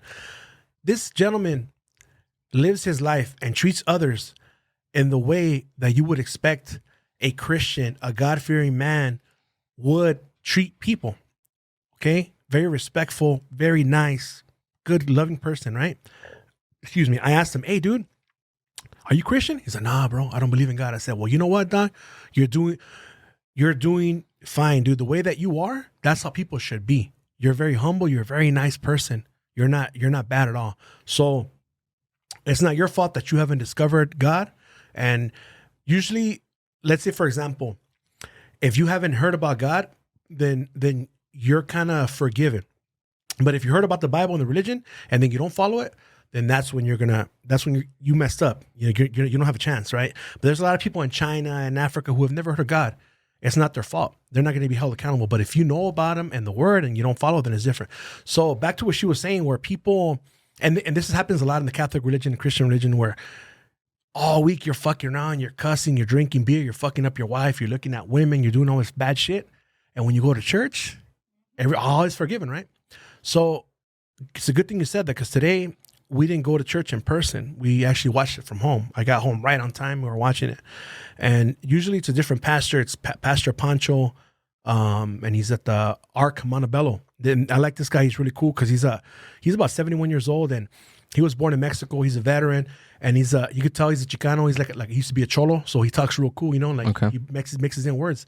But he wasn't there today. He was in Oregon. So someone else sat in. It was a white gentleman, and he said he likes to use this example of when it comes to people going to church and their relationship with God. What they do is they get their phone. Say, example, I get my phone, right? And I charge it for 5 minutes. And I think my phone is going to be sufficiently charged, but it's not. And that's what people do. They think that just by coming to church for this hour, it's gonna last them the whole week, but it doesn't do that. You have to keep building at your relationship with God. You have to keep picking up your Bible, reading it, or even thanking him, and not just praying to God because you're in danger, you need help. But even when you're doing good, like when I'm doing good and I get something good, I say, thank you, Lord Jesus, thank you, God, because I know you're providing, or you're giving me the wisdom, or you give me the power, the knowledge to do what I'm doing. I never give myself credit. It's always God. I mean, I'm not a religious person. It sounds like I am, but I'm not, because I don't believe in religion. As a matter of fact, I don't say I'm Christian. I just follow the Bible, because God is against religion. Like the Catholic religion, all that stuff is man-made. People made up all these extra rules. I just go by the Bible. And that's what the Christian church that I go to, they just read from the Bible. They don't make up all these other things that you can't eat meat and you can't get married and all this other stuff, right? But yeah, it goes back to that. You have to keep constantly on it. You have to pick up your Bible or pray in the morning. But why? Well, why? Because you have the faith. And the reason why is because you have faith. If you had no faith, then you'd be like, you don't have any faith. She doesn't have faith. She doesn't believe in it. So it's nothing. But until you understand it and you feel and you have something happen in your life where there's proof that, and like what they say, faith is like not seeing something but believing it, right? Right. Just like you believe in that the world is round. So you have faith that the world is round. I don't. Okay, that's good that you don't. Or people. No, I'm saying I don't have faith in but realistically, I don't know. Like, I don't know. Yeah. And that's me being vulnerable to the information. I have zero clue that is it flat? Yeah. I don't know. I don't know. Is it round? Yeah. I don't know. Yeah. Like, I'm not a scientist. I even had that Flat Earth Dave come onto the podcast, and he gave me like a full hour lecture about the flat earth, and I still walked away from that thing. Wow. Because he was giving so much information that I had zero clue about. Yeah, I think what he's got to do is he was just information, boom, boom, boom, boom. I was like, dude, let me breathe.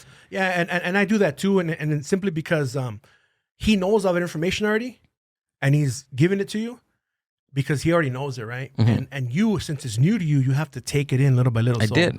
I think what I would do if I was you is I would watch that again and just stop it and then think about it, what he just said, or even research it yourself. When you have time, watch it again, because there's a lot of things that are on there that really help you see what the truth is. Like, for example, a very simple one is if the world is round, then from the beach, you shouldn't be able to see Catalina Island with the fucking telescope because the curvature, it would be below because the world curves. Now, they figured out the supposed circumference. Circumference is how around it is, right? Mm-hmm. Okay, they figured out the supposed circumference. Now, based on mathematics, they discovered how many degrees or what curvature at a certain amount of mileage you should no longer be able to see in a flat line, because the world isn't flat, it's round, right?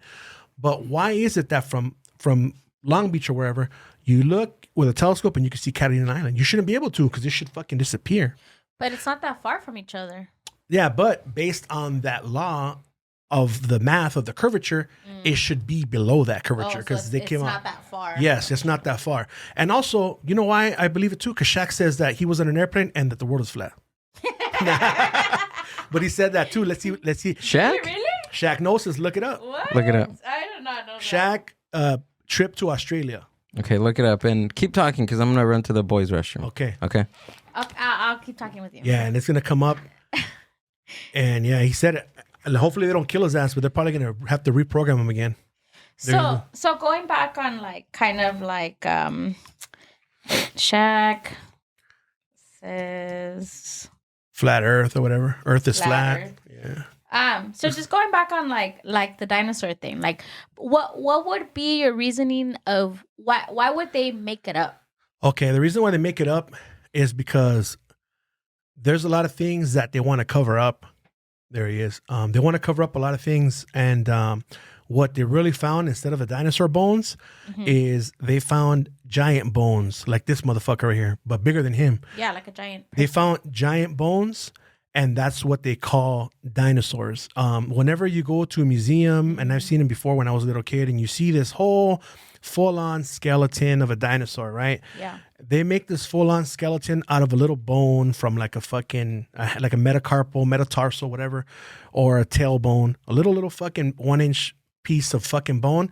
They can come up with this whole fucking ass dinosaur. It's bullshit. If you ask them, it's not even a complete fucking skeleton. It's just a little fucking piece of bone. It might not even be a real bone. And then the skeletons are made out of clay. They're fake. But people think that that's a real fucking skeleton, but it's not.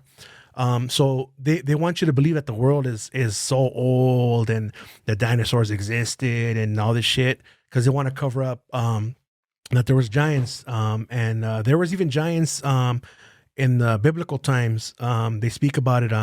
There's a gentleman named Enoch, and I believe he's the father of Noah. And Enoch is the only one in the Bible who God took up to heaven. He didn't take the Virgin Mary, none of those people. He took him up to heaven. He ascended with him to heaven because he was such a holy man. So the reason why giants exist is because when God cast down the devil down here, because the devil rules the world. That's why everything's so fucked up. He let him fucking do whatever the fuck he wants here, and that's why we have free will, right? So he sent him down here along with his angels, and when the angels saw the women, and they lusted after the women, and they mixed with the women, and the babies that they had were giants or Nephilim. And that's how giants came about. Now in the Bible, it does not say that. It just mentions what happened where they mixed with the kids, with the women. But there's a lot of books in the Bible that are missing. They're called the lost books of the Bible. And there's a lot. There's a lot missing from the current Bible. Yeah, I've in the book of Enoch, they continue on and they talk about giants and all that. But the Catholic Church, or whoever came up with the Bible, the version, they omitted all those books because they said that they're not from God or of God. They say that they weren't it wasn't the word of God, right? So they omitted them. Now, I have those copies at home, and I read them, and it has the Gospel of Jesus Christ, the Gospel of Mary Magdalene, the Gospel of Enoch, a bunch of different people. That homeboy, St. Peter, what happened with St. Peter is it sucks because that fool, he didn't rank out. I said, where you from? You down with God? Yeah, I'm down with Jesus Christ. He was down. He stuck to his guns. What they did to that fool, they crucified him. He said, no, I'm not worthy to be crucified like Jesus Christ. So they crucified him upside down. And they poured fucking boiling oil on him, and that's I didn't hear this one. Yeah, because it's this is the part of the missing part of the yeah. Jose, how do you have all the real stuff? Anybody can get it. Just look it up. Look it up. Anybody can get it. So the reason that I brought this open veins thing, Yeah. because Gill, you and I were talking about it not too long ago, where we were saying where you're talking about giants. Yeah. So this book is really, really cool. If you ever get a chance to kind of read it. So in one of the parts, it talks about kind of like how like the indigenous people in Latin America, when they first got conquered. By like the Spaniards. Yeah, what's his name? Cortez saw a fucking giant fighting alongside with the Aztecs. No. So in this book, it's the opposite. So the Aztecs were like, oh, a god, a giant. Dude. We spoke briefly.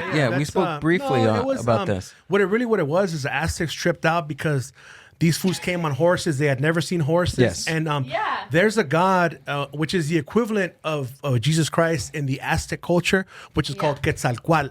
Quetzalcoatl, his human version is a bearded man. So when they saw that bearded man, they thought that was Quetzalcoatl. They thought that was a return of their god. And that's why they were cool with these fools, right? But when these fools come, they came and they raped the women, they killed the children, and they fucking bought diseases that... Because these motherfuckers in Europe, they didn't take showers. They were fucking dirty. Yeah. And they fucked everybody up. But one of the books says that Cortez, when he was coming, he saw a big giant fighting alongside with the Aztecs. Now, what that is people say that the Aztecs were savages that killed each other and they fucking sacrificed blood and shit like that. They were bloodthirsty. That's not the case. What really happened is they were in captivity of the Canaanite giants, which are those are Nephilim, the ones that I was talking about from the Bible. They fucking had the Aztecs. They used to have to sacrifice blood to get adrenochrome for the giants, to feed the giants. And they were so fucking bloodthirsty, they would have to do a bunch of fucking rituals and kill people. And they would give the blood to but it was adrenalized blood. The way you obtain that is, of course, if you're being sacrificed, you're being cut open with a knife, you're going to get some adrenaline. And that's how that is. Look that up. But you're not going to find it anywhere though. No. Or depending what, we have to work to work on getting, Hero. You just go to the App Store. Canaanite giants. What I was getting at with the horse was that the perception of these people, because they were of low stature, to see someone so high up, to them it was a giant. You don't think that was like a perception to someone that they were because smaller and this person is a larger European person? No, because the giants already had the Aztecs already had giants. They were in captivity by giants. Yeah, that's what so they knew what giants were. They didn't think that the Spaniards were giants. They thought that was their god coming back. They thought it was Quetzalcoatl, which is a feathered serpent. They thought that's who that was, but his human form is a bearded man. And when they were on the horse, they were tripping out because they never seen a horse. What the fuck is this beast? These guys are magical. They're coming on a beast. They're riding on a beast, and these guys are fucking light skinned and they have a beard. And that's how the human form of Quetzalcoatl was, and that's why they got. But the giants already knew about. I mean, the Aztecs already knew about giants because they were in captivity by the giants. And there's a bunch of old stories, but you'd have to look them up where they talk about. Look at the Giants of Mexico. Yeah. You see that? Ancient Giants documented. See that tall fool up there? He looks like me. Yeah, these are the Olmec heads. The black community tries to say that that's a black person, but it's not a black person. No. No. They want to say that they're indigenous to this continent, but they're not. To South America, to South America and America, North America, to the Americas. Okay. They want to say that, but no. I mean, if you go back and like if you do, well, you probably won't do ancestry, but if you do, I would never do that. No. And that's cool that's cool that you guys 1%. recognize that. 1%. Nah, not me, dude. 2%. Nowhere. 2%. I look kind of like a. Nah, I don't want to say that because it doesn't sound racist, but anyway, 2%. But you know what? I would never do that, and it's a cool. You guys are getting to know me that I would never get that done, and I'm going to tell you why. What that is they already have our fingerprints, they already have our pictures and all that, right? But you're giving them your DNA, and that's what they want. They want to have your DNA. Now, with your DNA, dude, they can set you up so bad with so many different things. You're giving it to them, you know? And what sucks is people got tricked into it, and they sent it. Like, I know I'm Mexican. What up? Even if I was like something else, like a quarter white or whatever, or I know I have a lot of Spanish blood because my and this is not me trying to sound fucking how a lot of these motherfuckers are saying, oh, I'm fucking Spanish. No, I'm Mexican. I say I'm 100%. I never say, this is the first time you're going to hear me say this, right? I've never said it on any podcast, but my grandfather on my mom's side his father came from Spain. So my grandpa is the first generation in Mexico, right? He came from Spain, right? He's got fucking blue eyes and everything and shit. That shit didn't transfer to me, and I'm gonna tell you why. Because my mom had me, so she's got the genome. If it was a male, it's different, you know, because he's got the different genetics. So yeah, you're supposed to be whatever your father is. You know what I mean? So like if your dad is a Mexican, you're Mexican. That's where it comes from. That's the more dominant genetics and shit, right? But that's where he came from. But like, I don't go around saying, "Oh, I'm fucking Spanish" and shit like that. Nah, for what? I'm Mexican, dude. You know what I mean? But I guarantee you're more Spaniard than you are. Oh, I know that for a fact. I know that for a fact. But I don't go around saying that shit. Yeah. I got a beard. I'm fucking tall. I'm fucking big. I'm light skinned. I got fucking different build. So I know, but I don't go around. I'm Mexican, 100%. You know, and you know, would you rather say you're Spaniard or Latinx? Fuck no. Or Latinx? Neither. Fuck. Okay. No. Ask Gilbert what his percentage was of actual. Do you get this? Okay, no, so you I can tell you have a lot, and I'm gonna tell you why. 80%. Yeah, if you could tell because of your facial hair. Yeah. I'm trying to grow it out. Put the camera on me. And then your stature too. That's how you could tell. Yeah. No, for real. You're a giant. I'm not trying to talk shit. No. I totally get it. But for a Mexican, I'm fucking tall, dude. I'm almost 6 feet. It's reality. Yeah, it's reality. Mexicans are average about 5'5", 5'3", 5'4". There's a dude that I work with, and this was crazy because he looks like pretty Spanish. He's light skin. He's got a thick ass beard, but he's a short fool. He was probably like 5'6", 5'7", and I'm like, hey, you're short, you're a fucking midget and shit like that. And he's like, no, fool. He's like, I'm average. I'm average. I'm a dog. I'm like, no, you're not average, dog. You're average for a Mexican, Doggy dog, but not average for an American. In America, yeah, average is like 5'10", 5'11". That's average. But for a Mexican, average is like fucking 5'5", 5'6". You know what I mean? That's average. So we used to go back and forth and shit. But yeah, man, like I'm Mexican, dude, because my mom's from Mexico. My dad's got fucking red hair. I thank God I don't have fucking red hair. Yeah, I thank God I don't have red hair. He has red hair. He's about as tall as me too. And he fucking looks light skinned as fuck too. Both my parents are light skinned, you know. And but most people from Guadalajara are like that. That's how they are. That, you know, I guess that's where the fucking Spanish came, or the Germans or whatever, mainly in those areas and shit. And that's why most people look like that. They're tall. They fucking, a lot of them are fucking. You're either gay, a musician, or a fucking soccer player is what they say. And I'm a musician. From Guadalajara? Yeah. Guadalajara es donde se dan los hombres. Yeah. Pero uno al otro. That what? Translate it, Jose. Come on. SAP button. SAP button on that. That Guadalajara is where men are like give it. Where men give it, but to themselves. Like to each other. Yeah, to each other. But yeah, there's a lot of like amongst in the Mexican culture, there's a lot of discrimination and racism, and I feel that the reason why people say stuff like that too is because, like, you know, most people from Guadalajara, they're light skinned, they're tall and shit like that, right? Mm-hmm. And all the other states are kind of shorter. So a lot of the people, like even me growing up, you know, I was told, oh, that fool's dark, he's short, he's less. But I didn't believe that, but that's what I was told, and that's what we're told, you know. Being your family being from that state, look at that fool's fucking corriente, he's a little ass fool, you know. And then at the same time, the way that they talk shit to us is, oh, these fools are gay. You know what I mean? That's it. That's all they have. That's all they have. These fools are gay. That's it. That's where the mariachi started, no? I'd rather be short than gay.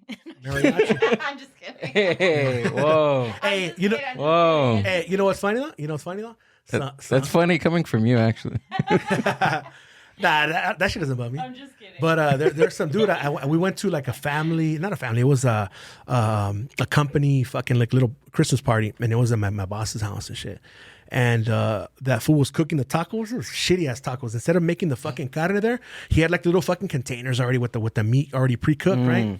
And at that time, I had hair, and I had fucking badass hair, dude, because it was like a pompadour, but it kind of went up, and it kind of had a little curl that came down like that. It was cool, dude. Went up like a side part kind of. And he's like, hey, tú eres de Guadalajara, ¿verdad? Motherfucker. I'm like, why? What's up, dog? I'm like, why? Nah, I was born here. Why? What's up? My family is though. Oh, por el pelito, like because of my hair, because my hairstyle. Like, what the fuck, dog? Trying to say it was gay and shit. Oh, okay. So that's actually really that's a thing. It's a thing. They say that that they wear fucking cowboy boots because they paint their nails. Like, there's a lot of fucking hate. Oh my god. There's a lot of hate spewed back too. You know what I mean? Oh my gosh. But it's just a lot of jealousy. You know. But who says that? Like just people from other states. From other states of Mexico? Because there's discrimination too. Because they feel that the lighter that you are, the taller and all that, you've got more Spanish blood, which is the truth. It's the fucking truth, right? Yeah. But I don't see it like that. I mean, I see it, but I don't practice that belief. You know what I mean? It's obvious. It's obvious. Like when you see somebody, let's say you see a kid and he looks like he's half white, half Chinese, you're not making an assumption. You're actually seeing, you're declaring what's in front of you, what you see. When you see a kid that's a fucking, or let's say a black kid that's an albino kid, you see that. It's what you're seeing, right? So you see somebody who looks indigenous, and they're most likely they're indigenous, right? Unless they go on Ancestry.com because they need somebody to fucking tell them what the fucking obvious is. I was curious. Nah, fuck with you. I was curious, and plus, I didn't even even if I'm still skeptical when it comes to that. If you do it again, it's gonna be some other shit. It changed actually, it changes. It went from 80%, and I checked it like a few weeks ago at the end of August, and it went from 80% to I think 75 or something like that. It dropped. Do you have to pay every single time you do it? No. Oh, that's cool. Dude. No, you do. We do it once because she found it on discounted things. She found it on discount, and what all those things are. Unfortunately, it's a way of gathering as much information as it can about you. For example, when you buy a new iPhone, you have to fucking scan your face, or you can't use it. Or the new ones. Your finger, the new ones. Yeah, right. So, but before that, they found ways, and I would see through the bullshit. I would see what they're doing, right? So, for example, I bet you we all remember that app that they came up with, which shows you how you would look like a fucking old person. Everybody was, oh, look how I look like a fucking old person. Like, motherfucker, they're scanning your fucking face, dog. You're fucking dumb, homie. It was like hacked by Russia China. Fucking facial recognition. I think it was China that hacked it. You know why they're doing that? It's all facial recognition. You know what they're doing in China and England? There's so many fucking cameras. They're going to be able to see who the fuck you are now because you fucking scanned your whole fucking face. So they're going to know who the fuck you are. You can't go anywhere. You know what I mean? And maybe you didn't do anything wrong. Maybe you're standing up for freedom because with these times that are coming and people are going to look back and see this shit, how fucked up it's going to get. It's going to get really fucked up where they're going to do that social economic system. What the fuck do they call it? They got it in China. Social some shit, man, where like the money that you use is based on how you act and how you interact with people. So people like me, revolutionary motherfuckers that are really in the front lines, that are going to be doing shit, that know some shit, they're going to be punished and they're going to freeze their assets. They're going to say, no, you can't fucking have food because you said this shit about fucking Biden. No, you can't do that. It sounds fucking crazy, but it's going to happen. There's actually a Black Mirror episode that actually was pretty much the same thing. It was kind of like a social media app, and you gained so many points and you weren't able to move, go to different restaurants, go to hang out with certain people because of your certain points. It's called social credit score, and that's coming to America. Basically the same thing that Black Mirror. Yes, and I'm going to tell you what that is. Black Mirror. Black Mirror is right now we're looking at a black mirror. We're looking at a black mirror down there. Those are black mirrors. Okay. Your phone is a black mirror. Those are like fucking portals, and it's like it's some evil shit. But we all have it. We carry it with us, you know. But that's what it really is. And I didn't even think of it like that. Yeah, that's a black mirror. What it really is too is you mentioned that you saw that on the television. Mm-hmm. It's telling you a vision, and you saw that basically when you watch regular television, right? You go and you watch a channel and you channel something gets channeled to you, mm-hmm. right? And what do? That channel gives you programming, your daily programming. So they're fucking programming you. What's happening is we think back and say, oh shit, the Simpsons predicted this. No, they didn't. What it really is, and I don't know if I've talked about it before on my podcast, but what it is called predictive programming. They're making you think that they guessed it, but no, they're showing you what the fuck's going to happen, because in order for these guys to move forward with their ceremonies or their spells, they have to show you what they're going to do, because it's a part of the game. They have to show us, look, we're going to do this.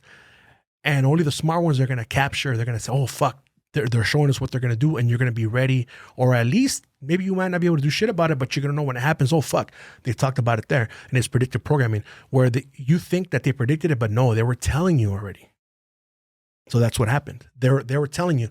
You saw that, and now you talk to me, you're going to expect that. When it happens, you're going to be like, oh, fuck, we talked about it. You're going to know that they didn't predict it. They just showed you what they were going to do. Now you know, because we discovered that right now together. Right. That's what they're planning on doing. Had me and you not talked about this, and then later on this happens, you're going to be like, oh, shit, they fucking predicted it on Black Mirror. But they didn't. They just told you what the fuck they were going to do. Oh, okay, I see. No? Mine buzzed. What's the fucking hand signals for mind buzz? The hand signal? If you can come up with one, like what I just did right now, this is like fucking blowing your mouth. Oh yeah, that. What would be a buzz one?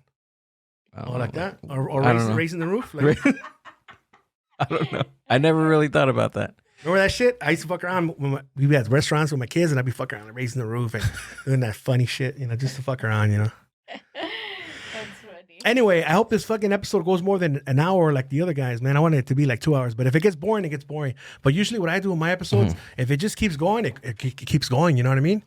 But sometimes there's lulls. I heard you use that word. Lulls? I didn't use lulls. Yeah, you used that word. Did I? No, it was somebody else. I have no clue. Hey, what's a lull? I asked Whiskey J what a lull was. Okay. Yeah. The reason why I know that word is because it's in a Morrissey song, He says, he goes through very constant lulls. And it's just, but lulls really is like a term that you can use like with the ocean, like different kind of waves and shit. Yeah. Like that, you know what I mean? Because that song is about that. It's called Seasick Yet Still Docked. That's a pretty good, like he's seasick and he hasn't even hopped on the fucking boat yet. He's seasick. Yet still docked. That's my favorite Morrissey song. Yet still docked. Yeah, it's cool, man. It talks about like how he's like so far of where he was determined to go, and like how he wishes he could reach the one he loves, but there is no way. And I wish I had the charm to attract the one I love. And then he goes like this, but you see, I got no charm. It's fucking bad when he does it live. How is Morrissey so popular? I already mentioned him fucking twice on here. No, I'm just saying, like, how is he popular in the Chicano culture? I think it is because mainly for us 40-somethings, 30-somethings, 50-somethings, it's popular because our family came here during the 80s, right? When that shit fucking hit, right? And that's the music, the soundtrack of our life, growing up listening to that fucking music, right? And so that's what was around when we came. That's what we were exposed to, was that music. And I thank God that I was exposed to all this good music, because music sucks nowadays, dude. I don't care what you say. Who sang that song, the Quiero? Who sang that? Do you know? Yeah, that's... Te quiero. Granitos Verdes. You listen to them? I'm not going to say I was a huge fan like everybody that was fucking posting that shit, because I wasn't. But I do like a couple of their songs. Oh, okay. I listened to the actual CD and I heard it. What's this? I'm a bigger fan of Have you read this book? No. I got so many Morrissey books. So I have this book actually. Yeah. It's really good. I got so many of them, and I haven't even finished his autobiography. Yeah, his biography. So it talks about the correlation between Morrissey and people that lived in borderlands, like Tijuana, the border of like like Texas, all that, and the correlation between why they adopted Morrissey. Like Morrissey is Mexican, that they say like it's part of Chicano culture. It is. It's a really, really good book. And what's really cool about that is that he knows the love that we have for him, and he's cool with it. Like there's a fucking concert. There's a band called Sweden Tenor Hooligans, which they're like whatever. Oh yeah. They're a cover band, right? Yeah. And Morrissey came out, and the singer from Sweden Tenor Hooligans was there. And Morrissey comes out. He's like, "Hey, I'm Jose, and we're the Sweden Tenor Hooligans," right? That's like a fucking highlight of your life if he does that, right? But then Morrissey came out one time. He's like, "You know what? I wish I was born Mexican, but it's too late." And he's wearing like a fucking Mexican belt buckle, fucking the flag. When I saw him at the what is it called? This fucking place. I can't think of the fucking place, but that place was going to shut down and they were going to reopen it. So he was the one that shut it down. And when I saw him, he was supposed to perform for a whole week. I got to see him 3 times. And the last time that I saw him, it was fucking cool, dude. They all came out in fucking Chivas uniforms, like that fucking picture right there. Look, that I saw him when he came out like that, dude. In full, oh wow, the whole fucking crew came out in Chivas, dude. Chivas fucking attire, just like that. But he had dress shoes on. I was there, dude. It's at the Palladium. Oh, look at that. Unless that's in Mexico City, but I saw him at the Palladium wearing the same exact shit. It was fucking bad, dude. And then that team, you know why it's even a fucking bigger connection to me? That's a team where my family's from, Guadalajara. And then see, stuff like that does not offend me, because to me, I know the truth about the Virgin Mary. I know that they made her like that in order to conquer the indigenous Mexican people. They made her brown. They made her in their image in order to convert them. There was already other goddesses, and they replaced that goddess with her. Yeah, she's like a whitewash type of. That's what it is. Yeah. Colonizer. And then also, like, you're not supposed to worship her, but sadly a lot of our people worship her because it's tradition and the Catholic religion. Yeah, it's more prominent in the Catholic religion. But you're not supposed to, because if you read your Bible like you're supposed to, it says, "Thou shalt not have any idols before me." Now I know what you're gonna say. You're gonna say, if it's Morrissey your idol, he's not my idol. No, I'm just a fan of his music, of course. And God knows, God is number one for me, no matter what. You know what I mean? But I'm a fan of his music, but it's not idolatry. And I used to be. When does it become idolatry, and when does it become not idolatry? It becomes idolatry when you don't have any money, but you still fucking waste your money instead of paying your rent, and you go fucking see him. I've had times where I don't have money. I have credit cards, but I don't go. It's like, fuck it, I seen him already.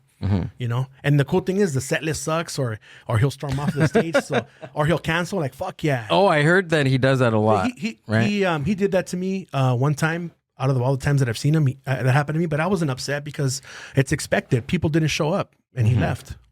You know, it happens. People were upset. They were returning merch.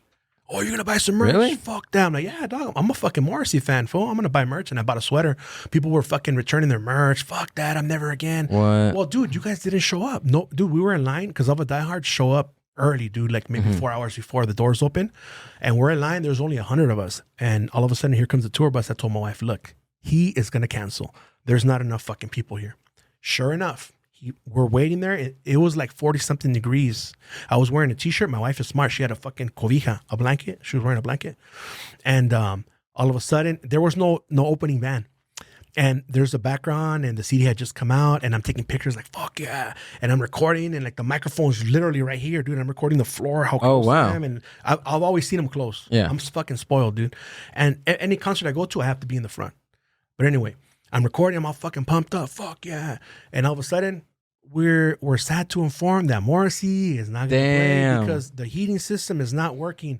And then the what? The heater. They had heaters in the fucking stage. Okay. Because why he needs he doesn't like being sick because he has to go play at other places, and if he's sick he can't sing, right? So he canceled. I was all right, fuck it. And then I record, and it's like the fucking white background on the microphone by itself. Like, fuck, he canceled, you know? But everyone's like, fuck, like, how'd you get so close? 'Cause I'm a fucking fan, dude. Like, I got to be in the front. Like, I don't see how people can be at a concert and be recording from far away. It looks like a fucking flea circus. I'd be fucking embarrassed.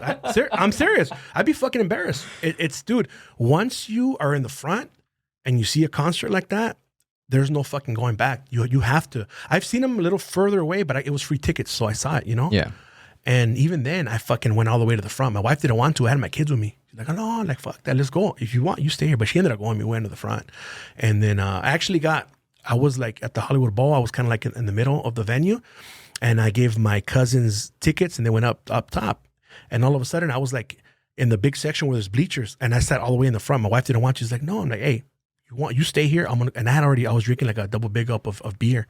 And before Morrissey comes out, he plays a bunch of music that he likes. He had the New York Dolls, and I know all these songs, so I'm singing these songs. Really? I'm like pumped up. At that time, I had hair too. My hair was up and shit. I look like a Morrissey fan. And I'm like in the front row of where it's like just like bleachers and shit. And they don't check you there. Once you pass that section, you're cool. Next thing you know, some big ass fool comes up to me. Hey, bro, You a Morrissey fan? I'm like, fuck yeah, I'm a Morrissey fan, dog. How'd you like to be in the front row? Fuck yeah, dog. He gave me the ticket. I start walking away. He goes, hey, bro, who's that? Oh, shit, that's my wife, dog. Gave her one, too. So he gave her one, too. And my cousins were sad because they were trying to go in the same section that I was. And he said, no, you got to go way the fuck to the top. So I got my tickets that I had, and I went all the way to the top, and I gave him my tickets. And I was looking for other people because I knew other people to give him other tickets. My wife's like, no, he's going to come out. So my cousins ended up sitting where I was going to be in the middle. And we started going all the way down, showing them things. All of a sudden, my wife goes, we got to go. Because all of a sudden, like some fucking gong, some fucking bells, loud ass bells start coming out. And then boom, we get there, we get a wristband. Dude, we go to the front. My wife's touching the fucking, the stage. And I'm right behind her. And we're there, dude. Then Morrissey comes out. We're in the front. It was fucking bad, dude. So that's a cool fucking story that I have. You know, it's just meant to be. I got those I had bought like 6 pairs of tickets, and I kept buying them and selling them, buying them and selling them. And I ended up in the front in the pit, dude. I even got a video of that shit where me and her. I got to see The Cure fucking up front too. So like once you see these kind of high caliber bands that close, like there's no going back, dude. Like if I can't get pit tickets, I don't even buy them. If it's like seating and shit, I don't go. It's a different experience. Like I just don't know how the fuck people can be like, you're way the fuck up there. You're not seeing anything. You're seeing fucking specs and a fucking big screen. Might as well stay home and put on a fucking DVD full blast and watch them because it's not the same experience, dude. Yeah, maybe it's just the same experience with the audio and just the environment. Yeah, that's all it is. Yeah, and then plus that's like what, like $200 probably to be in the nosebleed sections and just bumping it, right? Yeah. Might as well just do that at home. Yeah, like I see people doing it. No disrespect to them, but like to me, I just can't do it. I'm fucking spoiled now, you know. Did you ever find out who that guy was? Who? The one that gave you the tickets. I don't know who he was, but he's a Mexican dude. Like that's strange. He would hire like big ass Mexican dudes as bodyguards. And shit. Just to give out tickets like that to fans? That's his bodyguard. Oh, that was his bodyguard. He probably said, "Hey, man, find motherfuckers that look like fans." That's cool. He fucking asked me. He could have asked thousands of fucking people that were there. He asked me. Yeah. I look like a fan because I had fucking cool hair before. And this is like in 2007, I think. So that's a long time ago, you know. Yeah. But yeah, it's cool, man. And my wife's always been there with me, you know. She's shaking it. That concert, she got to shake his hand and shit. No way. Yeah, she got to shake his hand. And then there's a live recording where they released it as the audio, and he's reaching for me, but my wife's in front of me, and I have to fucking squash her, and I don't want to do that. He's like trying to shake my hand, he's like, I can't fly, and he turns around, and he leaves the shit, and that's recorded, you know. Yeah, he's like reaching for me, but I'm not gonna fucking smash her, you know. Yeah. So I was like, fuck it. But then at the Palladium, at that show, because I went 3 times, I ended up getting one of his shirts that he threw out, and I got to shake his hand twice. In the same fucking concert. He looks at you and he shakes your hand and shit. Is cool. Oh, that's cool. Is there, besides Morrissey, is there any other celebrities that you've gotten close like that to? Zach De La Rocha at Who's fucking you like Rage Against the Machine? Oh, okay. Oh, the front man from that guy. Not enough to know who the fuck he is, man. But it's all good. See, that's the thing that's fucked up about me, man. I wish I wasn't like that, man, where I have this imaginary fucking standard that only I have in my head that I expect people, like, for example, if I see you wearing a fucking Misfit shirt, you better fucking know that there was different singers. Yeah. Like, do you like Len Danzig or you like Michael Graves? You know what I mean? You better fucking know that. Oh yeah. I think I had a cousin. My cousin was wearing a Misfit shirt, and I asked her. I was like, "Hey, Danzig or Graves?" And she was like, "Huh? What? What are you talking about?" Yeah. I'm like, "Who do you like better as a frontman for the Misfits?" I'm even tough on myself, man, because I found out about them like in 1998 or 99, and I would always see those T-shirts, and I've always been into skulls. I've always been into like death and macabre looking stuff, you know, because I've always been into rock and roll and shit and punk rock and shit. And so I would always see the T-shirt, and I was like, fuck, I like the T-shirt, but I'm not just gonna fucking buy it without knowing what the fuck it is. So I went to a record store called Penny Lane, and at that time they would let you listen to CDs. I'm like, let me listen to the CD. Dude, instantly I fucking loved it. Fuck yeah. What was the first song you heard from the Misfits? 138. We Are 138. We Are 138. Okay, yeah. But it Danzig. Yeah, okay. But it was like a best of CD, but it was like with Danzig. It was Misfits Collection 1 and 2. Okay. One of them looks like kind of like a golden brown. The other one's just like a yellowish cover. And then I started listening to the CDs. I'm like, fuck yeah, this is bad, you know. Who do you like, Danzig or Graves? Danzig way fucking. You don't like Graves?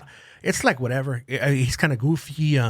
And his singing style. He only reason why he's popular is because he's a pretty boy. Who? Chicks Michael like, Graves? Yeah, chicks like him. He's a pretty boy. And Danzig, like, you see when he got knocked out? Oh yeah, I seen that one. Can we pull that? Can we look that up? Have you seen this one?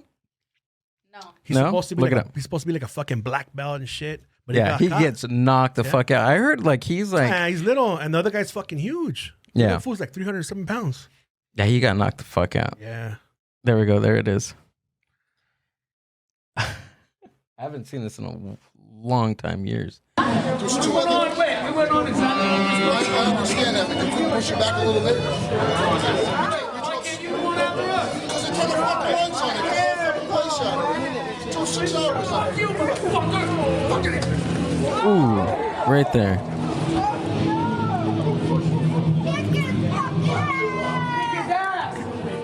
Who was the guy that hit him? He's a guy from a different band. And the guy from the different band was mad because I think he wasn't going to get paid or they didn't get to play. And they showed up. They were supposed to be like the opening band. And I guess Glenn Danzig made a mistake. He thought he was still in high school. And he thought they were going to get into a fucking shoving match. No, you hit me. No, you hit me. Nope. Yeah. You touched that motherfucker, you fucked up. Fuck you, motherfucker.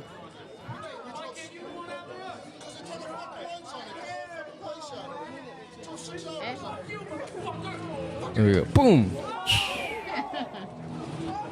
It's because he pushed him and he took a picture. He just stood there like this. He thought he was gonna fucking intimidate him by doing that. Yeah. After he pushed him, he should have fucking got his position. Yeah.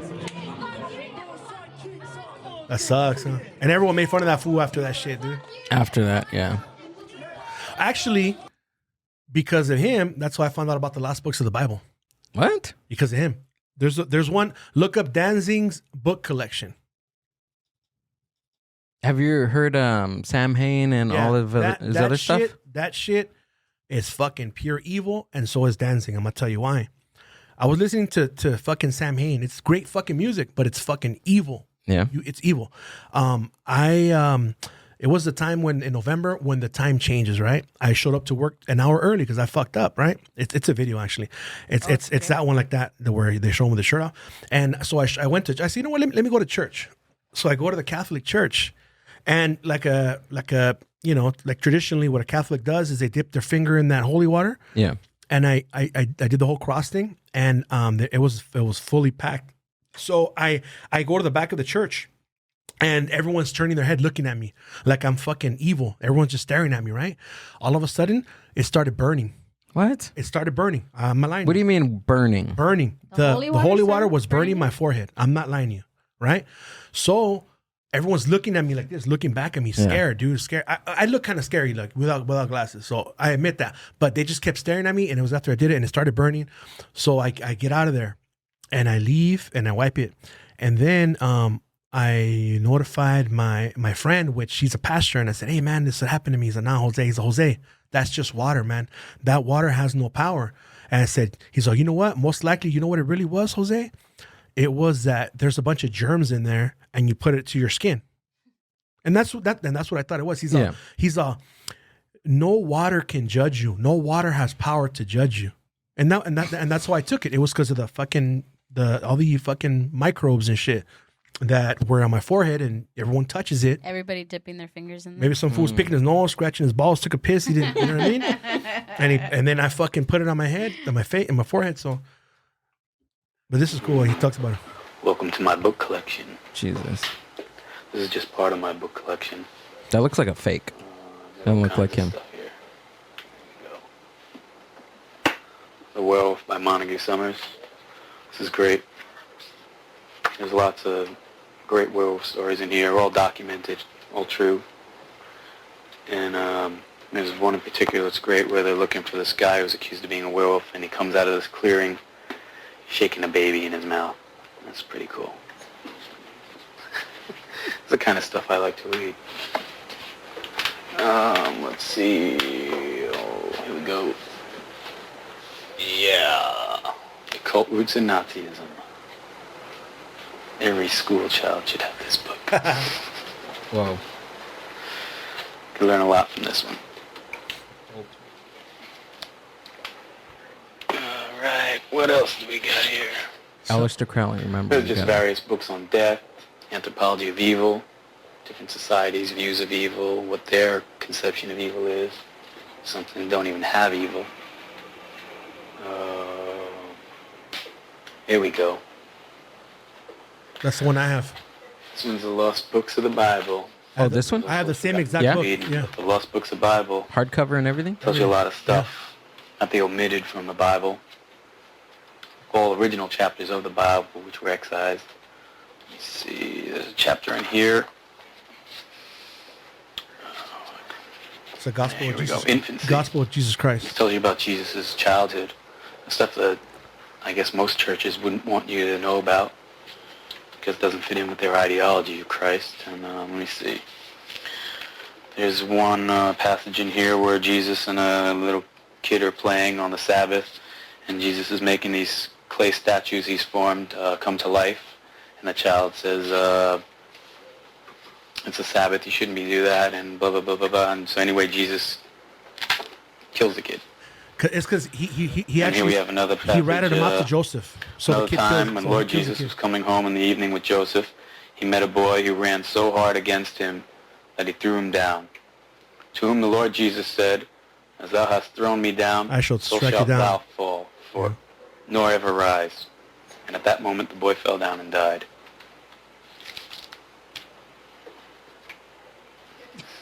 Jesus. He's all awkward. Oh, okay. Glenn I have Danzig. the same exact book. Should I keep going? Interview on the No, topic of books. that's all it is. And then I sent that book to my homie that's locked up in prison. I sent it to him because he it's reading material. Yeah. So he can check it out.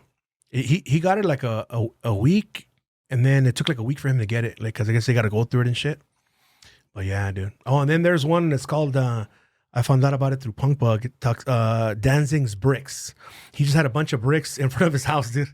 And, What? and they were always there. Yeah, just type in Danzig's bricks. And there's a video of it. He just has bricks. They're not there anymore because his house you can actually buy it. I think it's in Los Feliz. And they said he was really awkward and shit. He had a bunch of cats. See the bricks? Oh, It's just a pile of bricks. That's his house. he lives in. It looks like a fucking haunted house. He lives in L.A. Yeah, used to. Oh, okay. That's in Los Feliz. Just some random bricks. Yeah, His front He yard. just fucking had him. That's weird. There's a meme out there that that says, like, on the caption, it says the different, like, can you spot the difference between Glenn Danzig and who's that? There's an actor, Sojourner something. Can you look that up? They look pretty similar. They look very similar. Yeah, and it's a woman. Ah, she must be ugly. Look, she looks like a man. That fool looks like a fucking man. He's got a big ass jaw. white Celebrity look-alike, or Sojourner. It's something jaw. Sojourner. Is she a lesbian? There we go. Sigourney Sojourner. Weaver. Oh yeah, Sigourney Weaver? Sigourney Weaver. Oh, right there. A little bit. Look at another one. I'm surprised that hasn't. Right there on the right. I mean, if she was to dye her hair black. It's because the chin. Right there. Make that one bigger. This one? Yeah. Speaking of that, There we go. what's the name of that star that comes out on the Halloween movies? That lady. Jamie Lee Curtis? I heard she's Yeah. a hermaphrodite. Oh. What? Yeah, yeah. Everyone knows that. Not everyone. Not me. All of us Hollywood fucking elite know. Yeah, dude. She's a hermaphrodite. Look that up, please. Crazy, huh? No, that's not crazy. Yeah, it is crazy. Yeah. You're absolutely. Where do you get all this stuff? That means her parents, had this been now, they would have chosen her gender. Now, back then they let her. That's happened before, where they destroy the penis, and when the person grows up, they want to be male, but they fucking burn off the penis and shit. It's happened before. But yeah, Hermaphrodite. she's a hermaphrodite. Yeah. There we go. What about I heard Lady Gaga's a hermaphrodite too. She's a man, or he's a man. It's really a man. Also, Serena Williams and they're man. But why? Wait. But why? Look up Serena Williams and her sister practicing. They're two little boys with braids. That's all it is.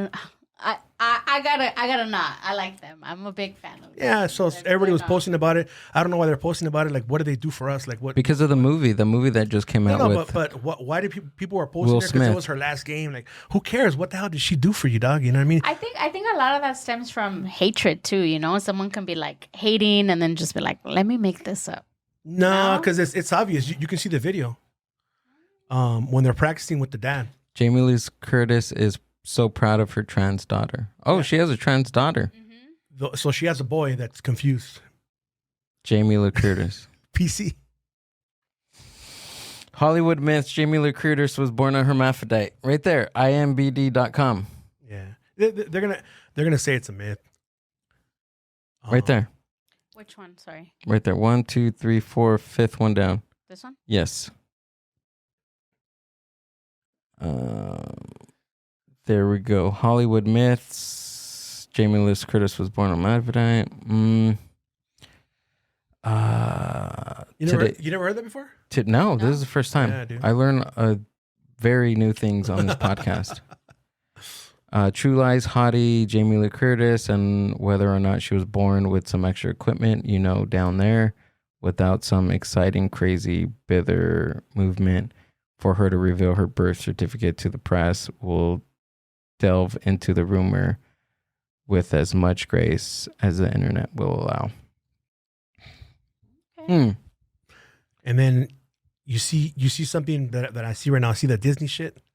They're not going to tell you the truth. They're advertising Disneyland. There was something that you posted about Disney. Yeah. And I sent you something too. Yeah. Oh, about the Frozen thing. Yeah. You know what? I didn't get a chance to see that, dude. No, read it. Okay. So, where did I send it? Well, people are mad because that's not a good movie for kids to see because they're like showing kids to be rebellious. That's all I know about that. But what did that? So here's the thing.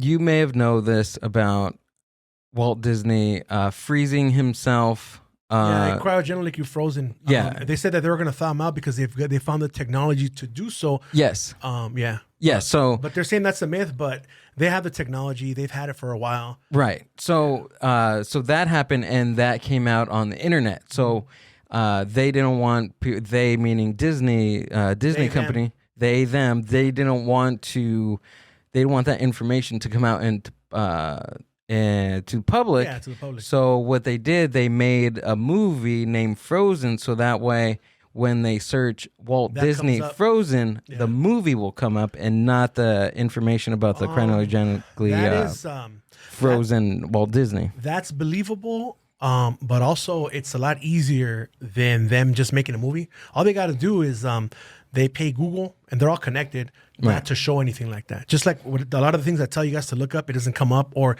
it doesn't favor what I'm saying. It's always going to say that it's a myth, that it's fake. It's never going to show you because they're all together. It's all the same fucking companies. Google, YouTube, it's all the same shit. Why the fuck, if I have my opinion on something and I'm nobody, I'm a fucking regular fucking man who has a little fucking platform that's making a video. Why don't you just allow me to have freedom of speech and say whatever stupid shit I'm saying, whether you believe it's a lie? Why is it censored? Because there's some truth to it. And if enough people get behind it and see it, you don't want motherfuckers to know the truth.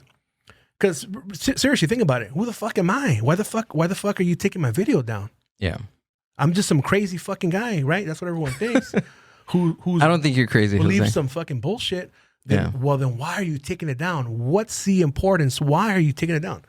And that leads you to believe that because there's some truth to it, And speaking of the Walt Disney and the freezing and stuff, they have that technology already, dude. Like where I don't know if they thought his ass out, but they say it's a myth too. But that fool's frozen. He has so much fucking money, dude. They can reanimate him and shit, But who knows if because they might wait for the technology that they're going to come up with where they're going to get your soul and your energy and put it somewhere, like put it in to a device or maybe to a robot, to a fucking android.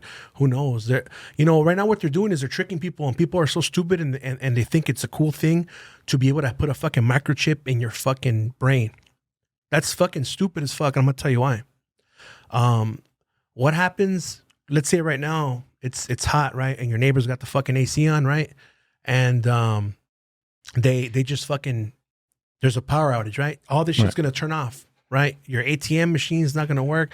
All that shit. That shit's got to keep getting charged by something, right? All they can do is just go in there and shut that shit down, and you're not going to function anymore. But people think it's cool, you know? They think that putting your money in the crypto and all that shit's cool. But guess what? All it takes is one fucking button to turn all that shit off, and you don't have any fucking money because you don't have anything. At least money is paper. At least back in the day, people would trade. They'd fucking, what is the word? Barter. Yeah. They'd barter for shit. You know what I mean? And what I was thinking about too, that's pretty crazy, is like how before people would just barter and trade and shit and like hunt for their shit. And all of a sudden we, as society, as human beings, we came up with this something that we tender, something of value, which is just a fucking paper. And now you're forced to work these fucking hours in order to make this fucking wage, when before you didn't have that. It was just like, you have something to offer. I have this trade. I can do this shit for you, and you can do this shit for me. You're a farmer. You grow shit, or you know what I mean? And all of a sudden, boom, there's money. And with the money, that's why we work. That's what we got to do. All this bullshit. That's where there's debt and all this shit. Zeitgeist. Yeah. So it's fucking. That's part of the zeitgeist. It's fucking crazy, man. And we're just playing the fucking game, because what are we gonna do if you don't fucking work? You're not gonna have nowhere to live. So you have to follow what it is that they want you to do in order to coexist and to exist in this fucking world. But at the same time, you have to know what's going on behind the scenes and shit. That way you know what the fuck to look out for, and actually react or change things that you can change, that you have the power to change. Like, I don't have the power to fucking change if they're going to turn it into crypto. I'm going to have to roll with what the fuck they do. Yeah. Just like they gave us a taste of that with the whole VAX, right? Wait, hold on. What's the VAX? VAX. Just spell it and read it in your head without saying it. VAX. Oh, okay. Okay. With the VAX, I was like, what? What is that? That's code. Okay. That's code that we use. Okay. So with that, they tricked all these people into getting it, right. And luckily for me, they were trying to do that, but they were going to start charging us $70 if we don't want to get it done. Oh yeah. I remember you talking about. A lot of people lost their jobs because of that, right? And come to find out now, I'm on the same fucking boat as a person who does have it already. The same rules apply, you know, and it sucks because a lot of people were forced and tricked into getting it done without having to. And that's why, if you look, cancer rates are up 300%, heart problems are up 300%. A bunch of different things are happening because of this since 2021. When they first came out with it. Yes. So now, if you look at, this is how they start. They start with this, right? And they see how people react to it. So everyone's fucking scared. I want to fucking get it. Fuck it. Give me the fifth one. I can't wait till the next one fucking comes out, right? Yeah. And people are scared and coerced into doing it. You have your back against the wall and they got a fucking knife against your fucking throat. And what do? You got to fucking do it. So this is just a little test, a little sample of what they're going to do. The fucked up thing is that people are complying, and the more people fucking comply, it's going to be a lot fucking easier for them to implement even other fucking laws, you know, that are yet to come. The world is not going to get better. I'm sorry. I'm a realist. I do want it to get better, but it's not going to get fucking better. So what do you think is next after this? What's next? They're going to come up with, I would say, like in the wintertime, they're going to either revamp it or make a new version of it, because the flu is big around that time. And we all know, the people who know what's up, we know that in reality, it's just the flu. That's all it really was. If you look at the statistics, it says that the flu was down 99%, right? For the first time in years. If you're smart and you look back, you're going to see that thousands of people would die a year because of the flu, right? And all of a sudden, people stop dying. Now it's just the other mysterious one, the C word, right? Now it's just a C word, and mysteriously the fucking flu went away. All they did was rebrand it, made it a 2.0 and changed the fucking name, but it's the same, fucking thing.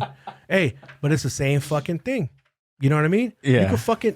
You can call a duck a chicken, or you can call, let's take it even further. You can call a fucking chicken a silly goose, but it's really a fucking chicken. You know what I mean? And those of you who know, and I'm looking at that camera right there, you know what's up. It's a fucking inside. You know what I mean? It's the inside for the inside that nizza, you know? But yeah, man, if you know, all they do is change the fucking name, man. And me as an observer, because I observe every time. I observe people everywhere I go. I fucking see people. I see how they act. And by doing that, you learn a lot of things, man, how people fucking act and how they behave and how easily they were fucking tricked into getting that shit done. And the fucked up thing is that a lot of people are complying. And so this is just a fucking test. It's a beta test. Now comes the bigger thing. Who knows what's next? And what happens is, you know how they keep fucking coming up, oh, now you got to get this one and then the next one and the next fucking BOOST, you know, and people just keep doing it. Like, I know people, oh, I can't wait for the next one. I'm going to fucking sign up. Like, dog, like there was some lady that, I think she was a famous lady. I posted it where she said that, oh no, it was just some regular white girl. Like, oh, like, you know, like, I had the C word for fucking, for 3 months and I had all of them. I had 4 of them. And now I got the new one. Like, dude, it doesn't make any fucking sense, dog. Like, you know what I mean? Like, it's insanity, you know? Like, you keep fucking doing the same thing, expecting different fucking results, but it doesn't fucking work. It doesn't fucking work. And it's sad, man. It's fucked up for the people that did have to get it. I thank God every day that I wasn't forced into doing that shit because I know what it contains. And I'm not going to speak about it, but I'll tell you afterwards, which I fucking hate saying that shit. It sounds fucking dumb.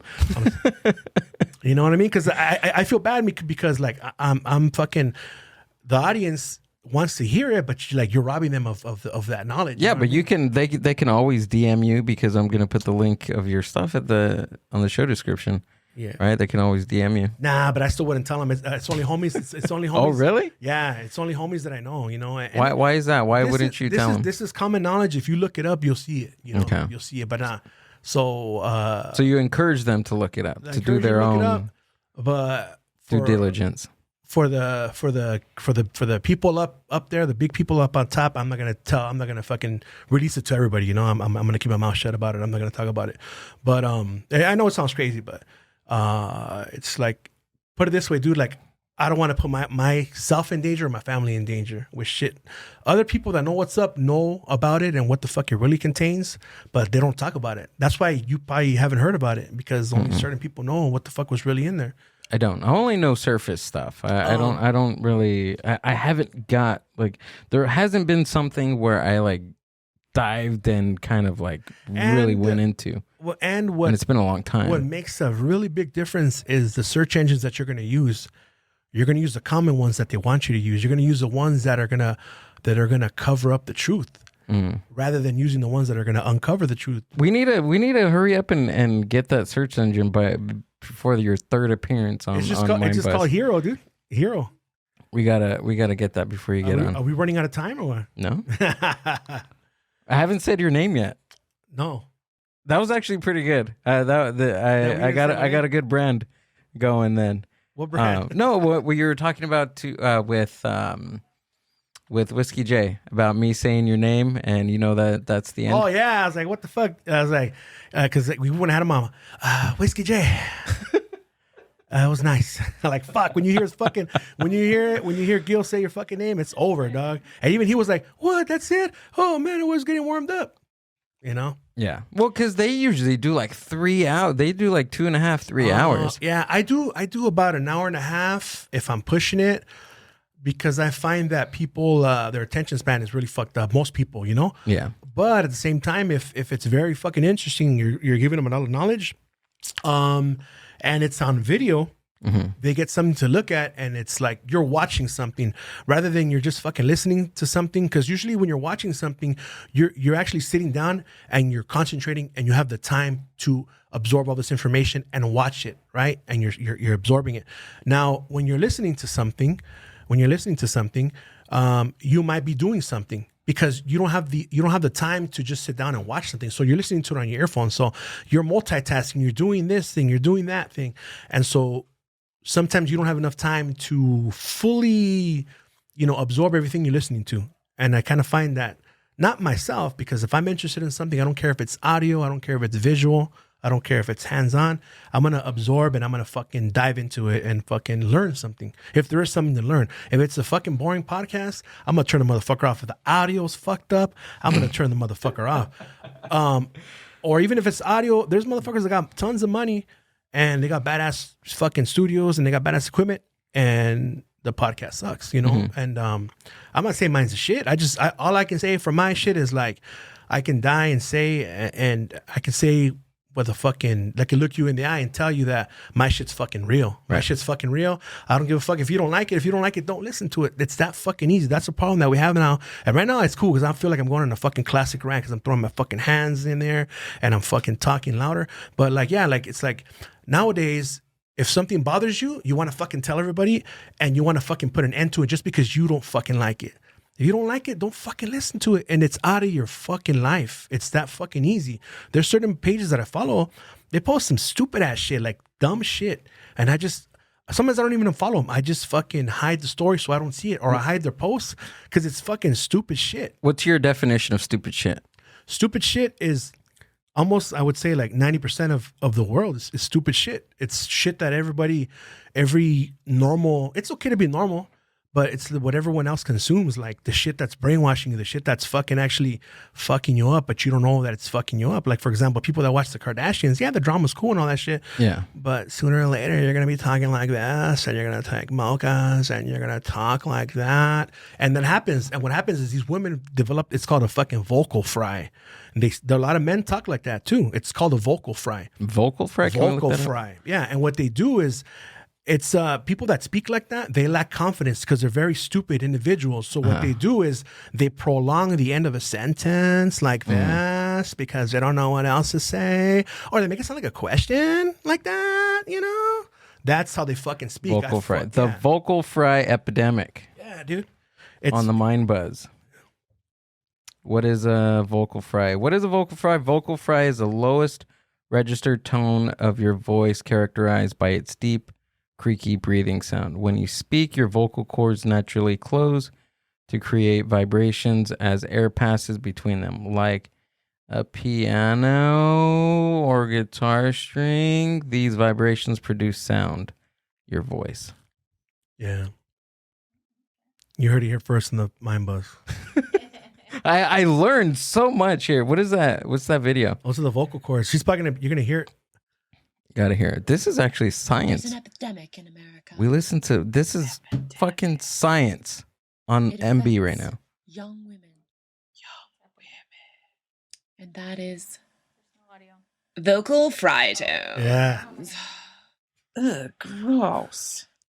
Hi. So what's going on in this country is something that really irritates me.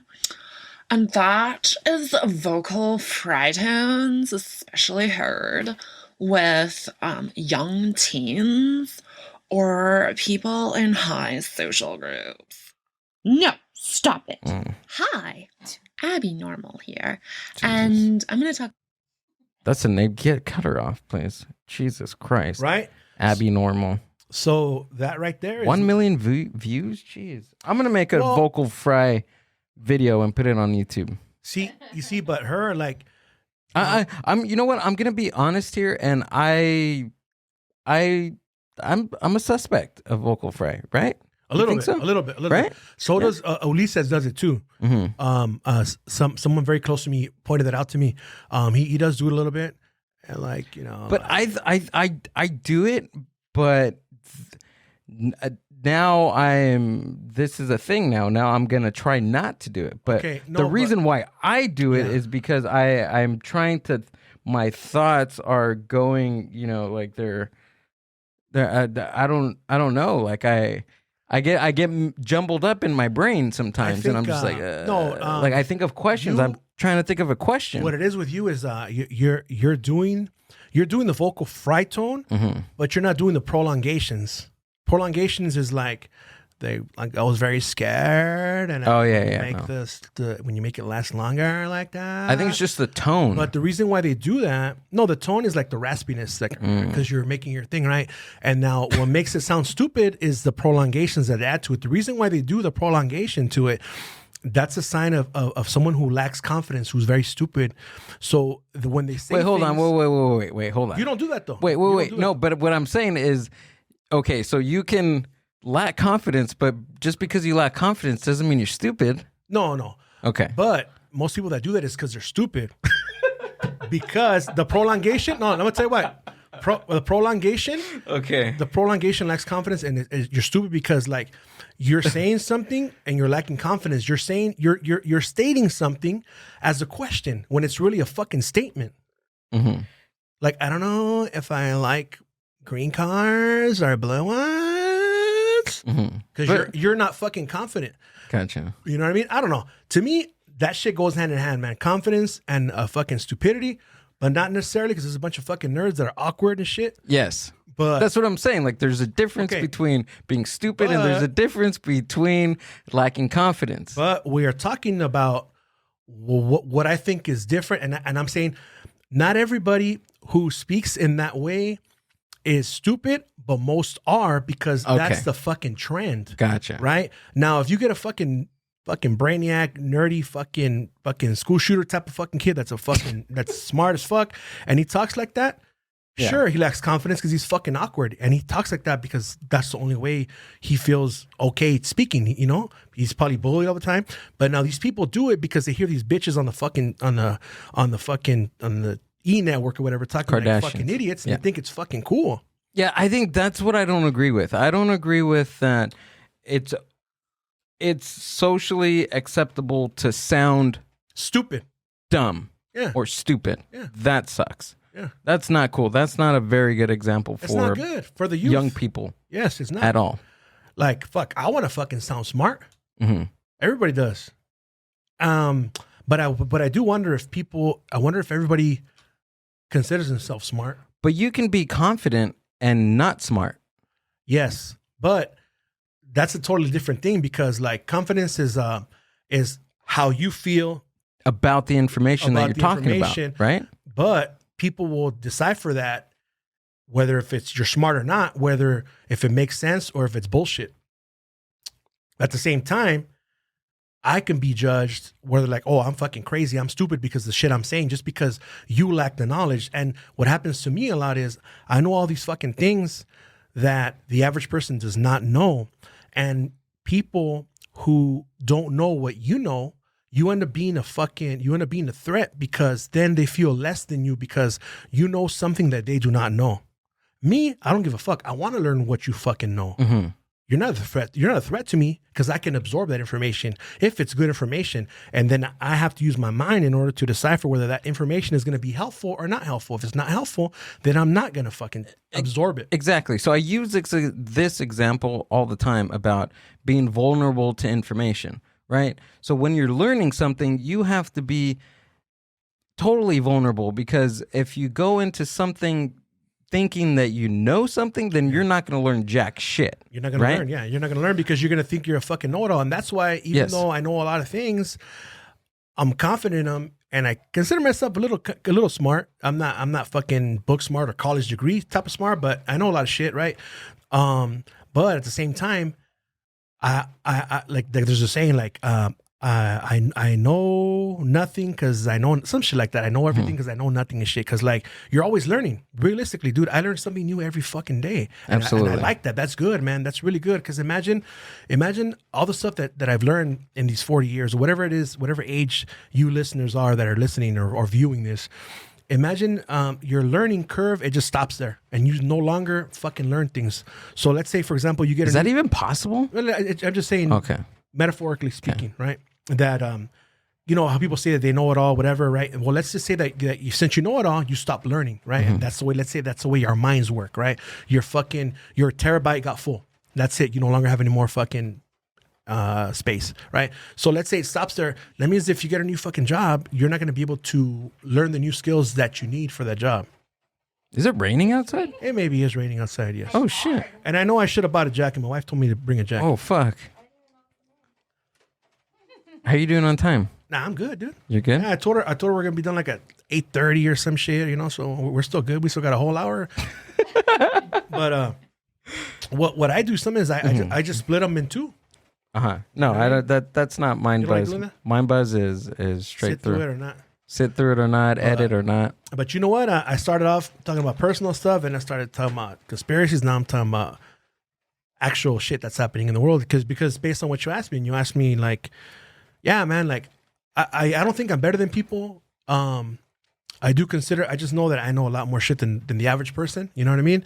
And like I said, that sometimes could be a threat, you know, and like, you could just dismiss me like, this motherfucker's stupid, or he doesn't know shit, he's fucking crazy because he believes that. But I think it's nature, human nature, to want to dismiss someone and say that, you know, that doesn't believe in the same thing you do. Believe, right? Because you see them as a threat, and because if they know something that you don't know, then you're stupid. That's how your mind works. Not mine, but the average person. We're talking about the average person because you asked me about the average person, and sadly, you know, I think the average person is you know, they're like I'm of this world. I am because I exist in this world, right? Mm-hmm. But I don't indulge in a lot of things, and I don't practice certain things, and I don't subscribe to certain things that people subscribe to, you know, in the daily life. Like I live within my means, you know, like I'll never own a fucking Gucci wallet or a fucking Louis Vuitton wallet.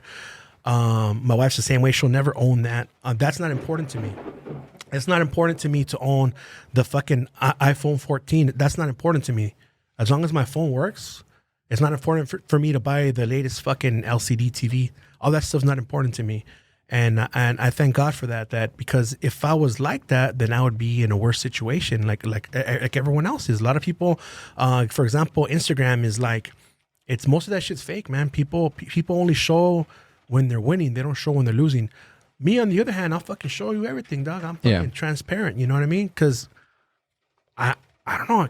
I'm just in this world, and I've always been like that, man. Just to fucking keep it real, whether it's bad times, good times, and I think it's mainly for my kids too, man. So they know, like, hey, look, shit gets tough, but shit'll get better. It's always like that, man. And it's always important to remember that a lot of this life is just temporary. Yeah, it's temporary. Whether it's good or bad, it's temporary. For example, right now, perfect example. It's raining out there, right? And it's dark and it's cold and it's a fucked up weather, right? But tomorrow the sun's gonna come out, and it's gonna be a new day. Right. Just gotta look at it like that. Sometimes I'm saying this like it's easy, and I think that way sometimes, but sometimes I don't. Sometimes I do let life get in the way, and especially now with what I'm going through, it's a lot. But it is a lot, dude. And how do you even, like, how do you even life with all the stuff that, you know, is going on? I think subconsciously it's for my kids, you know. Mm-hmm. Is it? Yeah, man. Because I was, even today, man, I was just like, wholeheartedly, I was just thinking about, you know, just you in general, bro, before you got on here, and I was just like, man, dude, like he's got a lot going on, but he's still pushing. He's still pushing it. He's still giving some badass content. Yeah, I think what it is too is like it's I'm not trying to lead by example, but a lot of it is like, I consider myself a very strong person, not only physically but mentally, you know. And so that's what I believe I am, and that's what I not want to show, but that's what I need to show. I need to show that on the outside too, not just on the inside, because mentally would be on your inside, right? But also on the outside, based on my actions and based on how I'm handling what life is throwing at me right now, you know. And but I know, you know, everything, it's either gonna get better or it's gonna come to an end, and you know, but the thing is too with me that helps me is like that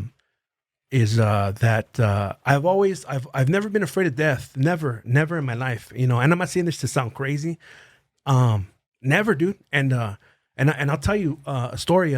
I used to work at Craig and Auto Parts, and some dudes went in there. And I was a manager, and I had an assistant manager with me. We were both assistant managers. She was a key carrier. Mm-hmm. And I was working the counter. She was in the cashier. And she's like, hey, can you help me open the register? I'm like, what the fuck? She can open it. She has the fucking password. And I was like, hey, fool, get over here. This ain't no fucking game. That fool had a rifle. And the mother fool had a fucking handgun.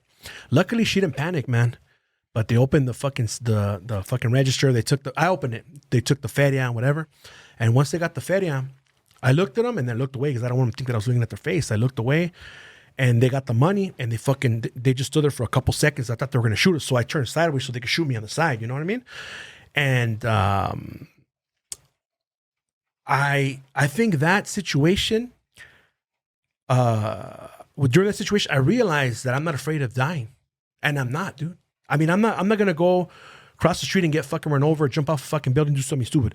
But I'm saying when I'm faced with death, I'm gonna accept it because we're all gonna fucking die. Just like we're all fucking born, we're all gonna fucking die. And that's one thing that I think that's a message for people that if they realize that, then they'll live. Because if you are afraid to fucking die, you're not gonna live your life because you're always, oh, but this is gonna happen to me. Oh, this might, nah, fuck no. It's like we're only here for a short fucking time, dude. I've been here 42 fucking years and it feels like 20. It fucking flew by. My son's 22. My daughter's gonna be 18 years old next month. So happy birthday to my daughter, Cherry. And once you realize that, we're just here for a little bit, you know what I mean? And just based on studies that I did, after my dad passed away in last December, I just dove in there. Like, the thing about me is that I dive into fucking things, into topics. When I'm into hobbies, I just dive in there and I fucking master it.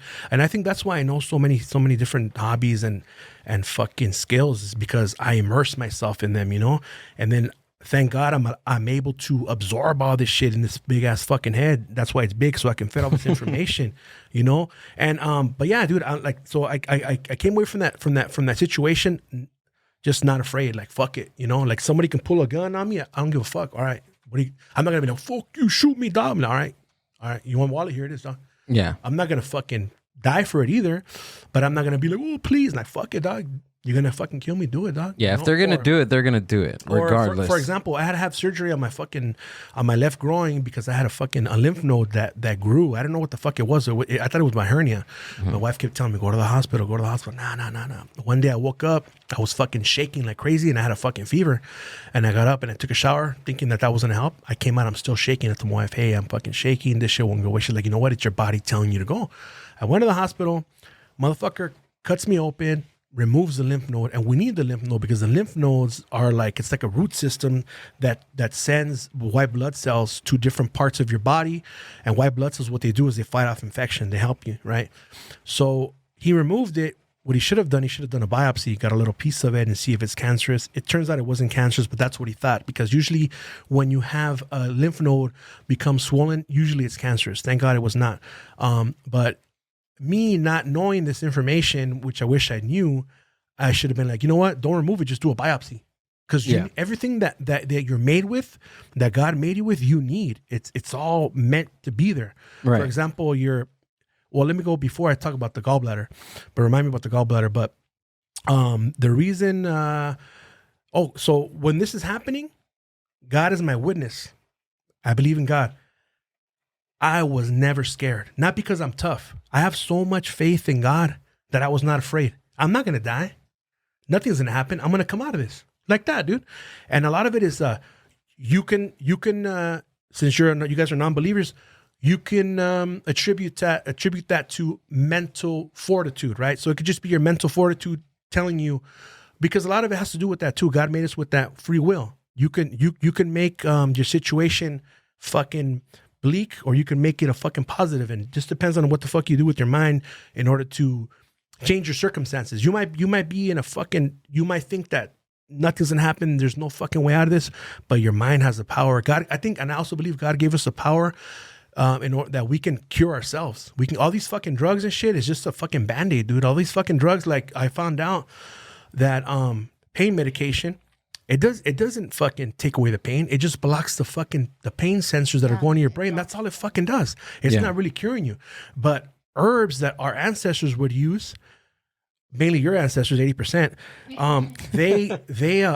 they were actually able to cure themselves with these plants that God put here on this earth. Or whoever you think, the Big Bang just all of a sudden mysteriously put all these things here, but they're here, right? And we have the power to use them, and also your brain and manifesting things too, man. Like if you say, "Oh, I'm not gonna fucking make it, or I'm not gonna do that," you're already telling your mind, man. And you're already. I mentioned it last time about Bruce Lee. Like you defeat yourself automatically, dude. Automatically, and that's like, this is knowledge that, man, I wish when I was fucking younger I knew.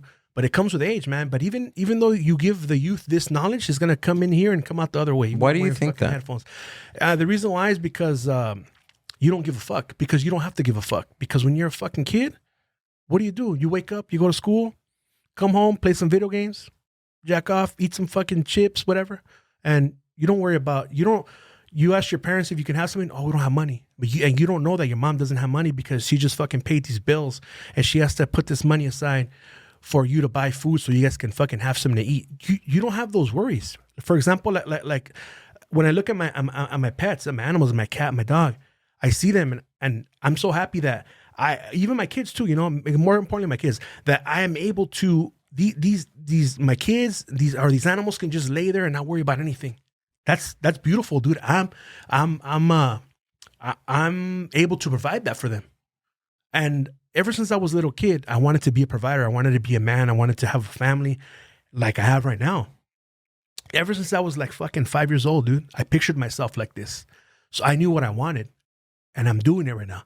So as hard as life is, it's what I wanted. It's what I signed up for. I got louder because I yelled, but it's what I signed up for. So, you know what I mean? It's like I have no regrets. I wouldn't change anything in my life. But what it is like I consider myself a strong person, so I have to. Like, what am I going to do? Give up? Like, there's people that tell me, oh, dog, you work 2 jobs, you're going to burn out. What the fuck? And I think, what the fuck am I going to do? Yeah, you're doing it out of necessity, right? You think I want to work 2 fucking jobs? Right, yeah, exactly. You're doing it because you have to. Am I going to stop and fucking lose my fucking apartment and fucking my credit cards go out fucking crazy? And nah, dog, I got to do what the fuck I got. Oh, well, what if you get sick? Then I fucking get sick and I die, dog. Fuck it. That's what the fuck happened. Mm-hmm. But I kept going. I kept doing what the fuck I had to do. And that's what it is, I think, man. I got to keep doing it for my kids, And God forbid if, whatever happens. And even more so, I gotta do it for my kids, Yeah. Because I'm a realist and I also like to think ahead. So what I'm gonna do is just fucking change my life around, dude. Like, work out and just so I can be there, Yeah. Good thing I wear these fucking glasses. But it's a safe space here. Yeah, man. So yeah, I told my wife too, God forbid the worst, I'm gonna fucking just change my fucking life around, and be there for my kids, be present, I could do it, I could do it now, but right now I gotta work. But I mean, I'm the kind of person, dude, that if I put my mind to something, I can do it. And you seem like that type of person, man. I believe it. And I tell my kids, it's gonna sound fucking cliche, but you could do anything in this fucking world. Seriously, yeah. Any fucking thing, anything. I mean, you can't go through this fucking wall, but within means, yeah. Right? I say you could fucking do anything, dude, and I truly fucking believe that. It's just up to you, dude. It's up, like I said, like I can still fucking go to school. I can like, my wife tells me, oh, well, why don't you do that now? Why don't you go to the gym now? I said, nah, because I got to work and I got to be here with you. Like, but God forbid if when it does happen, because shit, I could die before her. You know what I mean? I'm going to fucking, but when that happens, I'm going to fucking change my life around, Usually I'm able to say this, but I guess right now it's kind of different, but I'm usually able to say what I'm telling you right now, where God forbid if she doesn't make it, then I'm going to change my life around. Like right now I'm saying it normal without fucking getting emotional. That's one thing too, like, that I teach my kids is that it's okay for men to cry. Mm-hmm. I think actually real men cry because you are not afraid of what anybody's gonna say. Like, what the fuck? I cry, okay. What the fuck? I don't give a fuck what you say. Yeah, we get to, because that's how human we are. That's what humans feel. Humans feel, and we get to feel that. We're able to feel that. Like that's our that's what like we get to. Like that's we're in this life, right? We're in this life, and it's not all a bed of roses and rainbows, and it's not nice sometimes. It can be really tough, but we were able to experience that, whether it's good or bad. And I mean, even all the shit that like somebody gets thrown into or gets thrown at because of circumstances in their life, and they're not emotional, then there's something wrong. There's something completely wrong if you're just giving shit. You're growing up may have been shitty, and even growing up your life is not going the way you're able to, and sometimes it's just like fuck, like you just want to give up, right? You just want to stop. But I mean, that's only normal, but you just keep on going because you can't. Like, what are you going to do? Are you going to stop and just fucking give up? Another Morrissey quote, and this is like on a live concert. He just says like, because we must. You have to. To me, it's like, you got to do what you got to do, you know, because we must. And, then what I was going to say too, like, it's okay for men to cry. And even though the people that cry and have feelings, like, I'm a real passionate person. And I would say emotional too, and I think that's actually, people who are like that are actually very fucking dangerous. They can be very fucking dangerous, because someone who does not feel, does not have emotions, does not have a heart, something can happen to them where they should react and do something, right? Maybe protect, maybe just to do something back. Whereas a person who is passionate and emotional, they can kill a motherfucker. Like me, I know I can kill somebody. I can. And I'm not trying to sound crazy. I can. I know I have the power to do it. I mean, I kill animals for a living, whatever. But like rats and shit like that, pests. But I know that I can do it, man. Like if I had to, I'll do anything for my family, dude. I really would. And I know a lot of people, they might think that's crazy that you would kill somebody, but they're just not. They don't have the heart that I have, man. I'm a big man, and I also got a big fucking heart, and that makes me very fucking dangerous, you know. But the thing is, I'm able to control those feelings, because I was thinking about that, dude, on Friday night when I was recording as I'm walking, you know. How like, fuck, you know, like I only feel this because I have a fucking heart, because I care, you know.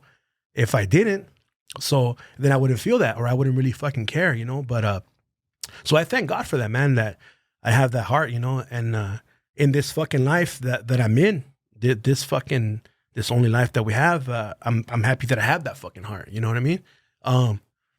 But yeah, dude, like I know how I do it, because I have to do it.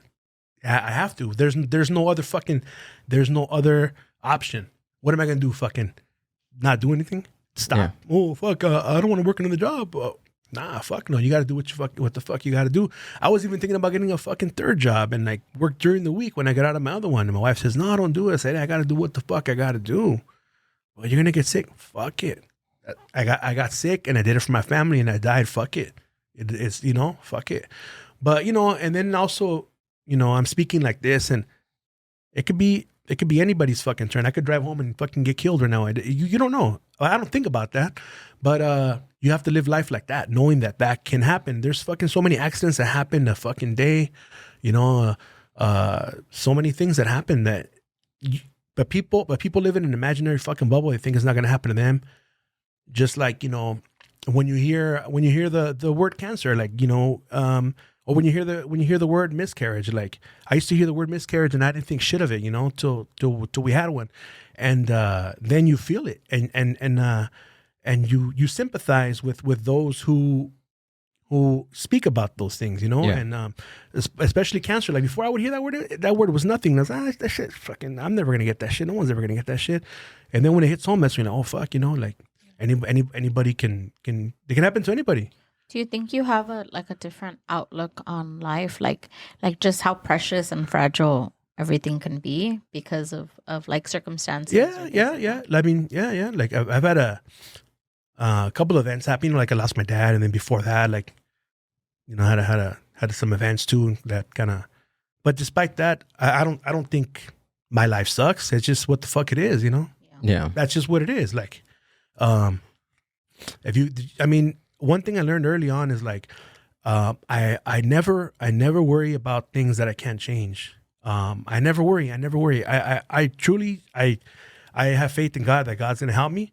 But at the same time, I got to do my part too as well. Right? I got to go work. I got to do all that. Right. But, I have faith in God, you know? So I think that helps me a lot, you know? So, whether you believe in him or not, it's like, in my case, look what it's doing for me.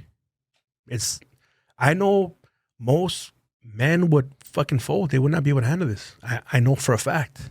And, I mean, a lot of things I'm saying, it might sound like I'm arrogant and shit, but it's just like, you know yourself. You've been in this fucking body all these fucking years, so you know yourself, and you know what you're capable of.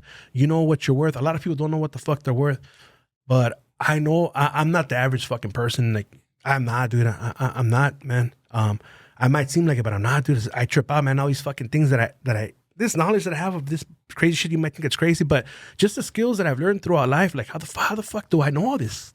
And I attribute it to God because like the reason why I learned how to tinker with things and fix things, like fix computers, fix refrigerators, fix my car, is because God knows that I don't have the money to pay somebody to do it. So God gives me the knowledge.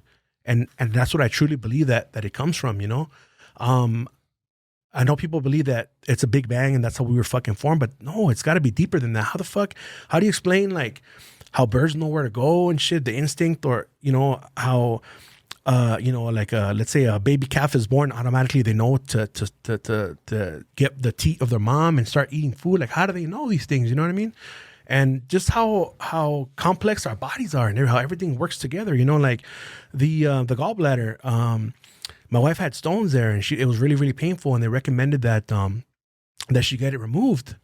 Luckily, we didn't do it, or I think we didn't have insurance, so we didn't get it done. So I did research like I always do, and she did too. And we did research, and we learned that all you got to do is drink olive oil, half a cup of olive oil, and half a cup of like lemon or grapefruit juice. And what you do is you eat everything, and then from 6 o'clock you take that, and then you don't eat anything till the next day. You drink plenty of water. And the next day, you fucking get like, we went to 99-cent store, and we got a strainer, those plastic ones that are really fine. They're made out of plastic. Yeah. You put that in the toilet, you take a shit, and then you get it, and then you rinse off the shit, and you see a bunch of little pea-sized little rocks. I did it too, to be support, you know, because men can get that shit too. Yeah. Especially overweight men get the stones, right? So the next day, she fucking passed them, and she was fine. So, I mean, like I said, a lot of these things, like you can, there's a lot of remedies that you know, that's out there already, that you don't have to go to the fucking hospital and shit. Just like with this whole cancer thing, man, like we're doing a lot of research, and I'm actually going to do an episode just speaking the knowledge that I learned about it, you know, and like the alternative things that you can do if you do practice them. You know, there's a lot of things that you could do. There's hopefully this doesn't get flagged because I'm fucking speaking some shit that they don't want you to know about. But there's a plant called soursop, which is really called guanábana in Mexico, and it looks almost like a jackfruit but smaller. And the juice helps you, but more importantly, the leaves. If you get the leaves, you get about 12, 15 of them, and you boil them in water, about maybe a quart of water, and then you drink the tea of that. That is 1,000 times more powerful than chemotherapy. Really? Yes. People, they don't want you to know that shit. If you look it up, they're gonna tell you that it's gonna kill you, that it's toxic, and that you shouldn't take it because it'll fuck you up. But guess what? Chemotherapy is poison, and that shit fucks you up even more. That shit even kills people. Can you look that up? What is it called? Sour sop leaves. Sour sop leaf tea. They're going to tell you that it's fucking harmful and it's toxic and you shouldn't drink it. There's a reason why they're telling you that. Because they want to make $300,000 off of you. They don't want you to know the alternatives. Benefits of drinking soursop tea regularly: promote healthy digestion, prevent constipation, contain anti-carcinogenic. Carcinogenic is cancer. Properties. Yeah. fight bodily inflammation, stabilize blood pressure. Shit, I should drink that for my high blood pressure. Help prevent heart disease, fight against many kinds of bacteria, help people sleep better. Whoa. The only time that this fucking Google did not fucking fail me. Right? Yeah. How often should you drink soursop tea? It's going to tell you not too often, though. Yeah. I mean, I think like anything in moderation. Moderation, yeah. Yeah. Yeah, do that. There's a bunch of other teas, too. There's a bunch of foods that you can eat that kill it. Isn't it? The only side effect that has, it makes you throw up. So you got to drink it at nighttime. It gets you nauseous? Yes. It's 1,000 times more potent than chemotherapy. Oh, yeah, look. How to treat cancer using soursop, please. That's crazy that they're showing it, dude. Because they're not supposed to show it. It's a book on Amazon. Wow. No side effect remedy you can use to treat cancer. Like I believe in like this, like the whole like herbal thing, and I think like it just dates back to when there was no medication. Yeah. But I remember my grandmother passed away from cancer 2 years ago, Wow. a week before the pandemic, and I remember going on Instagram, and this white like so-called influencer that, you know, oh, drink this and drink that and all this.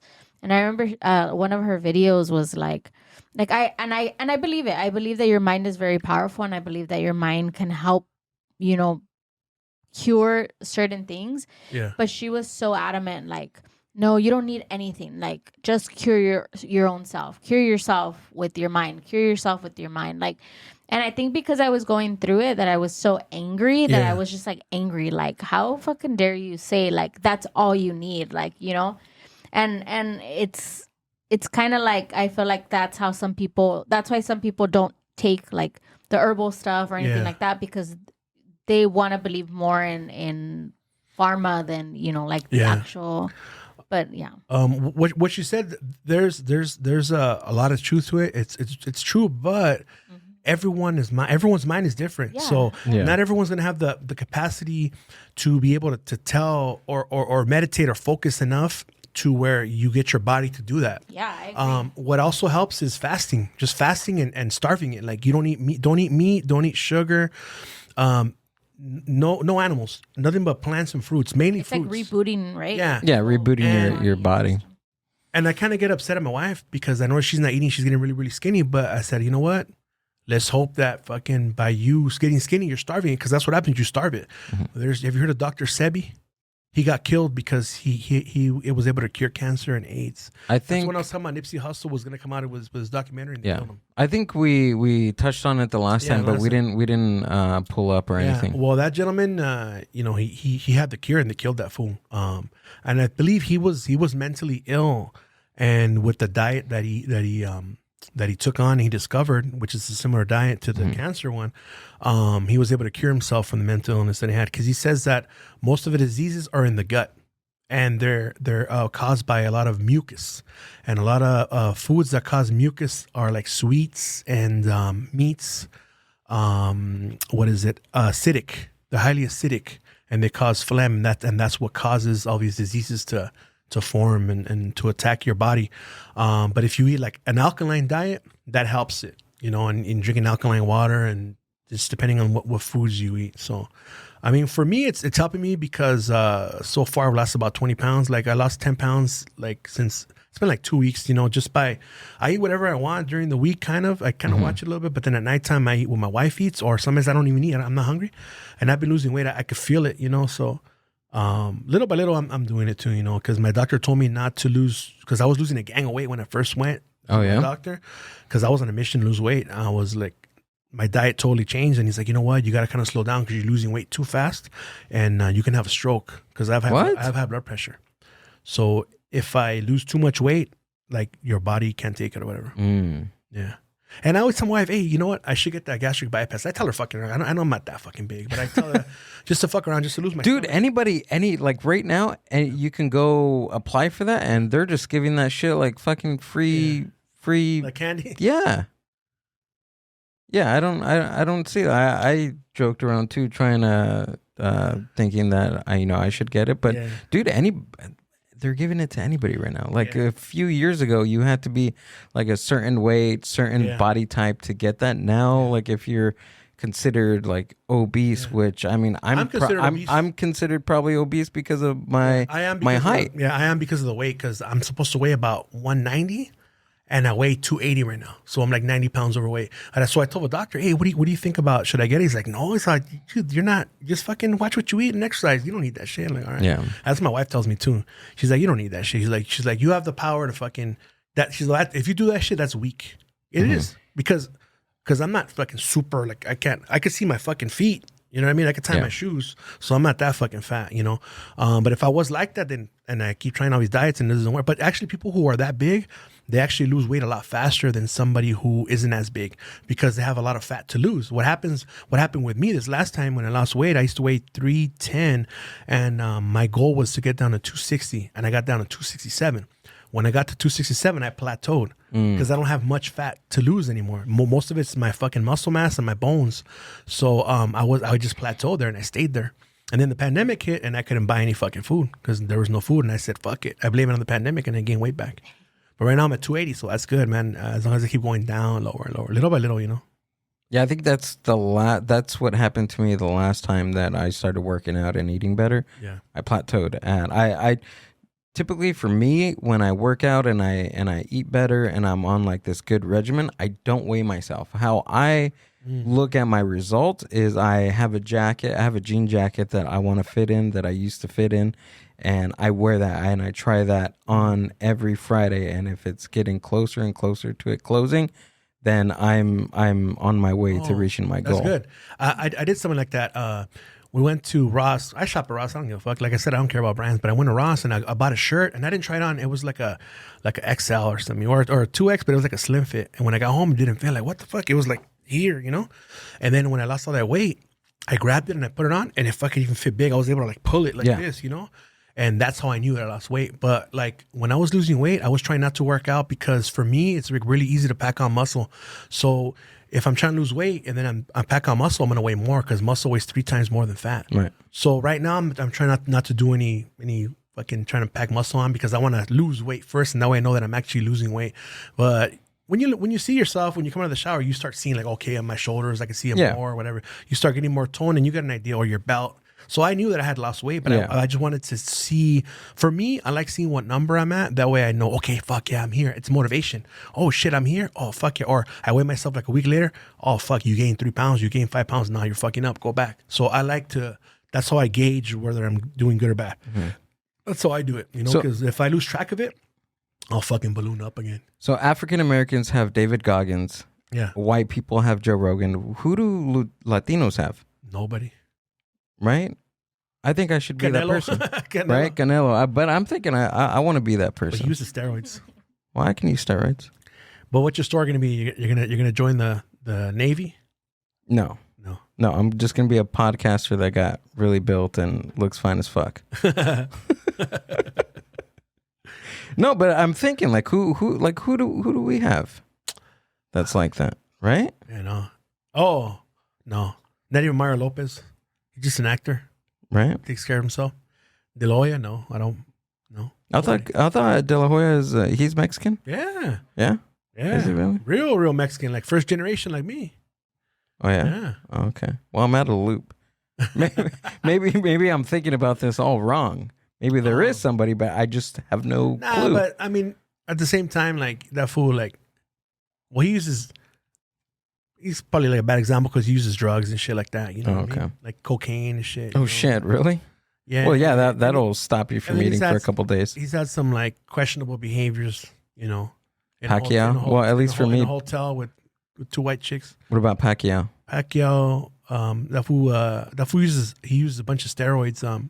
If you pay attention to his career, he was a real tiny guy, and after his head got all fucking big, because steroids makes your head get big. Really? My head's always been big, so I never. But my dad. No steroids used in the making of this big head. Yeah, in '97 when I was lifting weights, I was pretty huge, and my dad asked my brother, "Hey, is Jose using steroids?" He's like, "Nah." He's fucking big. I'm like, "Nah, dude, I'm not using no fucking steroids." So, huevo con weenies and potatoes. That's it.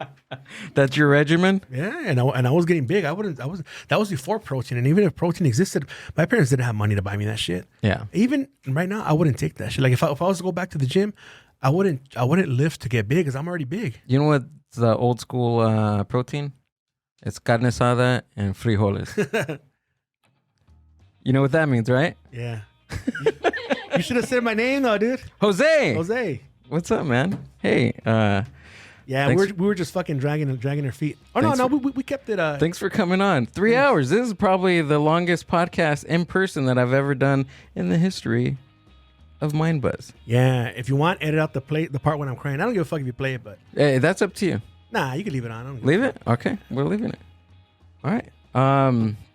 Go ahead and tell us where we can find Ranting with Ramos. Ranting with Ramos. Can we get that on the screen, please? All major podcast platforms. But what's even easier is if you Google me, just Google me. Google me, bitch. That's what I tell people fucking around. Google me, bitch.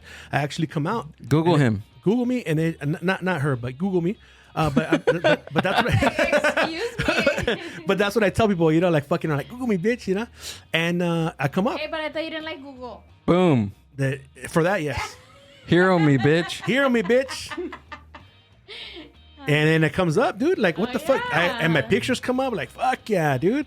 And you could pick wherever you want to listen to me. But if you want to hear more deep stuff, like what you heard when I started crying and shit, go on the Patreon.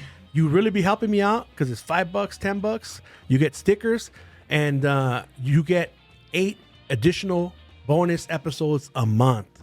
So, you know what I mean? And don't forget, scroll, go back to Spotify. And don't forget to listen to Ranting with Ramos with yours truly on the Kickback and Gill from the Mind Buzz you podcast. On down there by yourself too. Look at that. There you Episode go. What is that? 105? 105 and 107. There it is. Cool. Yeah. Anything else? That's all, man. That's it. That's all she wrote. The Mind Buzz.